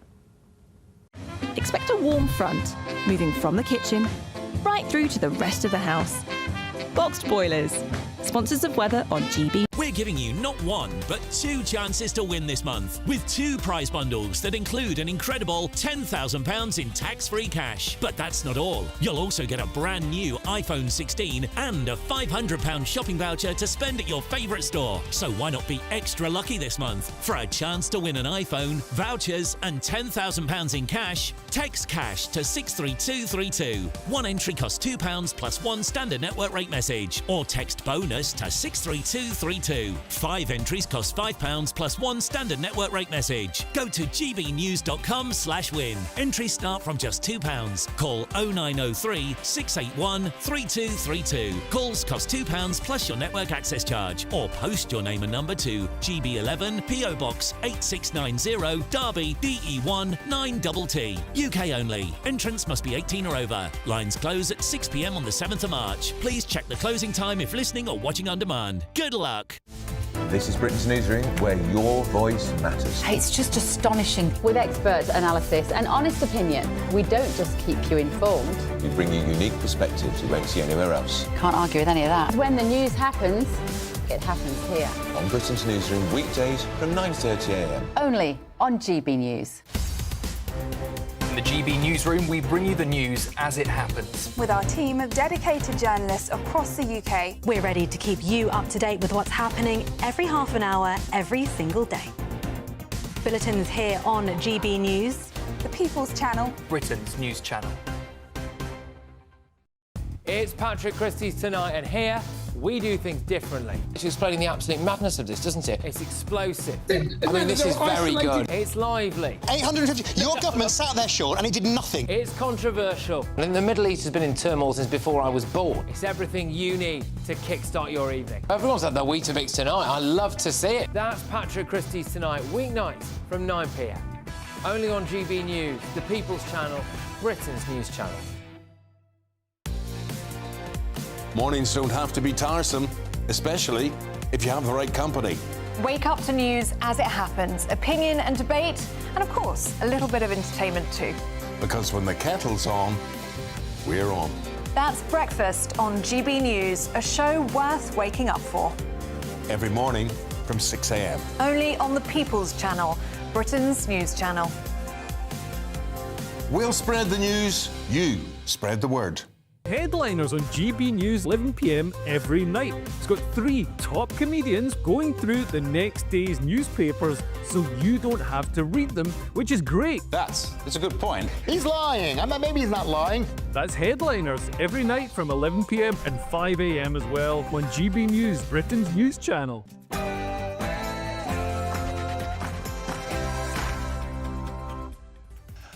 Hallelujah, and a very, very good afternoon to you. It's 3 p.m. and happy Monday. Welcome to the Martin Daubney Show here on GB News. We're broadcasting for you from the Hyatt of Westminster and all across the UK. On today's show, on Friday, 17.4 million Brits celebrated the 5th anniversary of Brexit. But on Monday morning, Sir Keir Starmer was on the first Eurostar to Brussels to begin Brexit reset talks with the European Union. With concessions feared on freedom of movement, net zero targets and fishing quotas, is Brexit being surrendered, one treaty at a time? And Donald Trump has launched a blistering trade war with Canada, Mexico and China to stem the tide of illegal immigrants and drugs into America. With his crosshairs next set on the European Union, might Britain escape Trump's wrath for now? And Westminster was brought to a grinding halt today. I was out there shaking hands with these lads as hundreds of white van men turned up to protest against what they call a plague of tool thefts. An astonishing 78% of tradespeople have had their tools nicked, and yet 94% are never recovered, and only 3/4 of people get a non-custodial sentence. I'll be joined in the studio by those valiant organisers, and they are turning the screw on Parliament. And fur is flying north of the border after the SNP announced it's looking to ban cats. A report by the Scottish Animal Welfare Commission plans strict containment zones and moggy lockdowns to protect bird life. But critics are calling the cat clampdown bird-brained, and the claws are out to scrap it. That and many more cat-related puns coming in your show.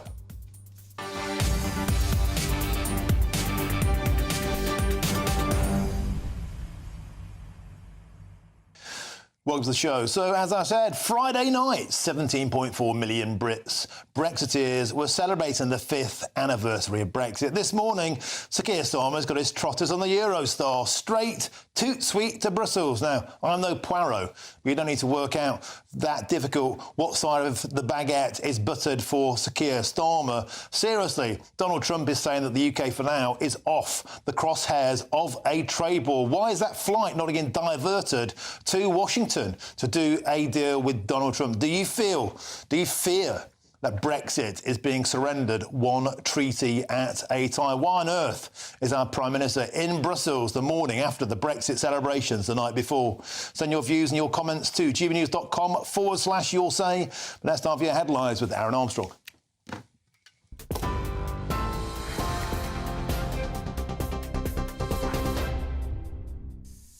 Very good afternoon to you. It's 2 minutes past 3. Let's get you up to date with the breaking news just coming into South Yorkshire Police. Say the school in Sheffield has been locked down after a 15-year-old boy was seriously injured in a stabbing. They say the school in question was All Saints Catholic High School.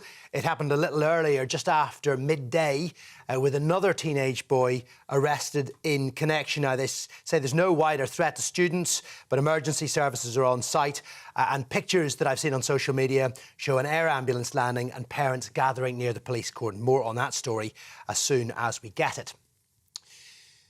Now, a former British soldier has been jailed for 14 years and 3 months for spying for Iran and escaping from prison. Daniel Khalife was found guilty of passing sensitive military information, including names of Special Forces members, to Iranian agents in exchange for money. The 23-year-old also escaped from Wandsworth prison by clinging to the underside of a delivery truck in 2023. He was caught 3 days later on a canal towpath in London. Well, the judge described him as a dangerous fool motivated by a selfish desire to show off. When you joined the army as a young man, you had the makings of an exemplary soldier. However, Through the repeated violation of your oath of service, you showed yourself to be instead a dangerous fool. The only sentence open to me is one of immediate custody. The total sentence is therefore 14 years and 3 months. Well, Donald Trump says the US will definitely impose trade tariffs on the EU, but he has suggested a deal can be worked out with the UK.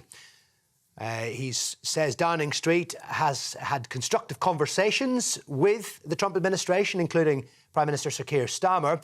All this comes after the US imposed tariffs on Canadian, Mexican and Chinese goods. They are going to kick in tomorrow. It's 25% for Canada and Mexico and 10% on China. All three countries have said they will respond. Now, US markets have fallen on the first day of trading since Trump's announcement, as have European and Asian stock markets. Trump, well, he seems certain to target the EU, but could the UK be given a reprieve? Will definitely happen with the European Union, I can tell you that, because they've really taken advantage of us. And, you know, we have over a $300 billion deficit. They don't take our cars, they don't take our farm products, they take almost nothing.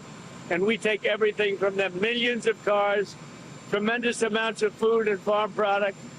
So the UK is way out of line, and we'll see the UK, but European Union is really out of line. UK is out of line, but I'm sure that one, I think that one can be worked out. But the European Union it's an atrocity. Well, Trump's comments come as Sir Keir Starmer is in Brussels for talks with European leaders. He's hoping to reset Britain's relationship with the bloc. The trip is likely to focus heavily on defence and Ukraine, but certainly tensions over trade may well overshadow the meetings, including the latest comments from Donald Trump. The government insists the UK will not rejoin the single market, but Sir Keir Starmer says he wants better cooperation on crime, trade and defence. After Brussels, he's set to visit the US in the coming weeks. An accountant who stole more than £260,000 from COVID support schemes has been jailed for nearly 4 years. Zishan Ashraf from Birmingham falsely claimed bounce-back loans and made fake applications under the Job Retention and Eat Out to Help Out schemes. The court heard he used the money to fund his lifestyle, inflating his company's turnover to secure maximum payouts. Well, a small amount has been repaid, but prosecutors say they'll continue to try to recover the rest. Ashraf pleaded guilty to 5 counts of fraud. He was sentenced earlier at Birmingham Crown Court. Ofsted's unveiled its new school inspection report cards, set to launch in the autumn of this year, replacing single word grades with detailed assessments. Well, schools will be rated across areas like behaviour, leadership and safeguarding. There will be 5 new categories, from causing concern to exemplary. Ofsted says the changes will give parents more meaningful insights. Teaching unions, though, are warning it could increase pressure on schools and worsen the teacher recruitment crisis. The overhaul follows a controversy after the death in 2023 of head teacher Ruth Perry, which a coroner linked to an inspection at her school. The Israeli Prime Minister is in the US for talks with Donald Trump at the White House, like to focus on victory over Hamas, the ongoing Gaza ceasefire, and indeed expanding peace in the Middle East. It's Trump's first meeting with a foreign leader since returning to office. Benjamin Netanyahu there in the US capital. The talks come as US and Arab mediators begin efforts to wind down the Gaza war and secure the release of militant-held hostages. Phase 2 of the Gaza ceasefire will be on the agenda. Hamas says, though, no more hostages will be freed unless Israeli forces withdraw from Gaza entirely. The Israeli Prime Minister facing pressure from his governing partners, though, to restart the war when the current phase ends in early March. Those are the headlines. I'll be back with more in a little less than half an hour. For the very latest GB News direct to your smartphone, sign up to News Alerts by scanning the QR code or go to gbnews.com/alerts.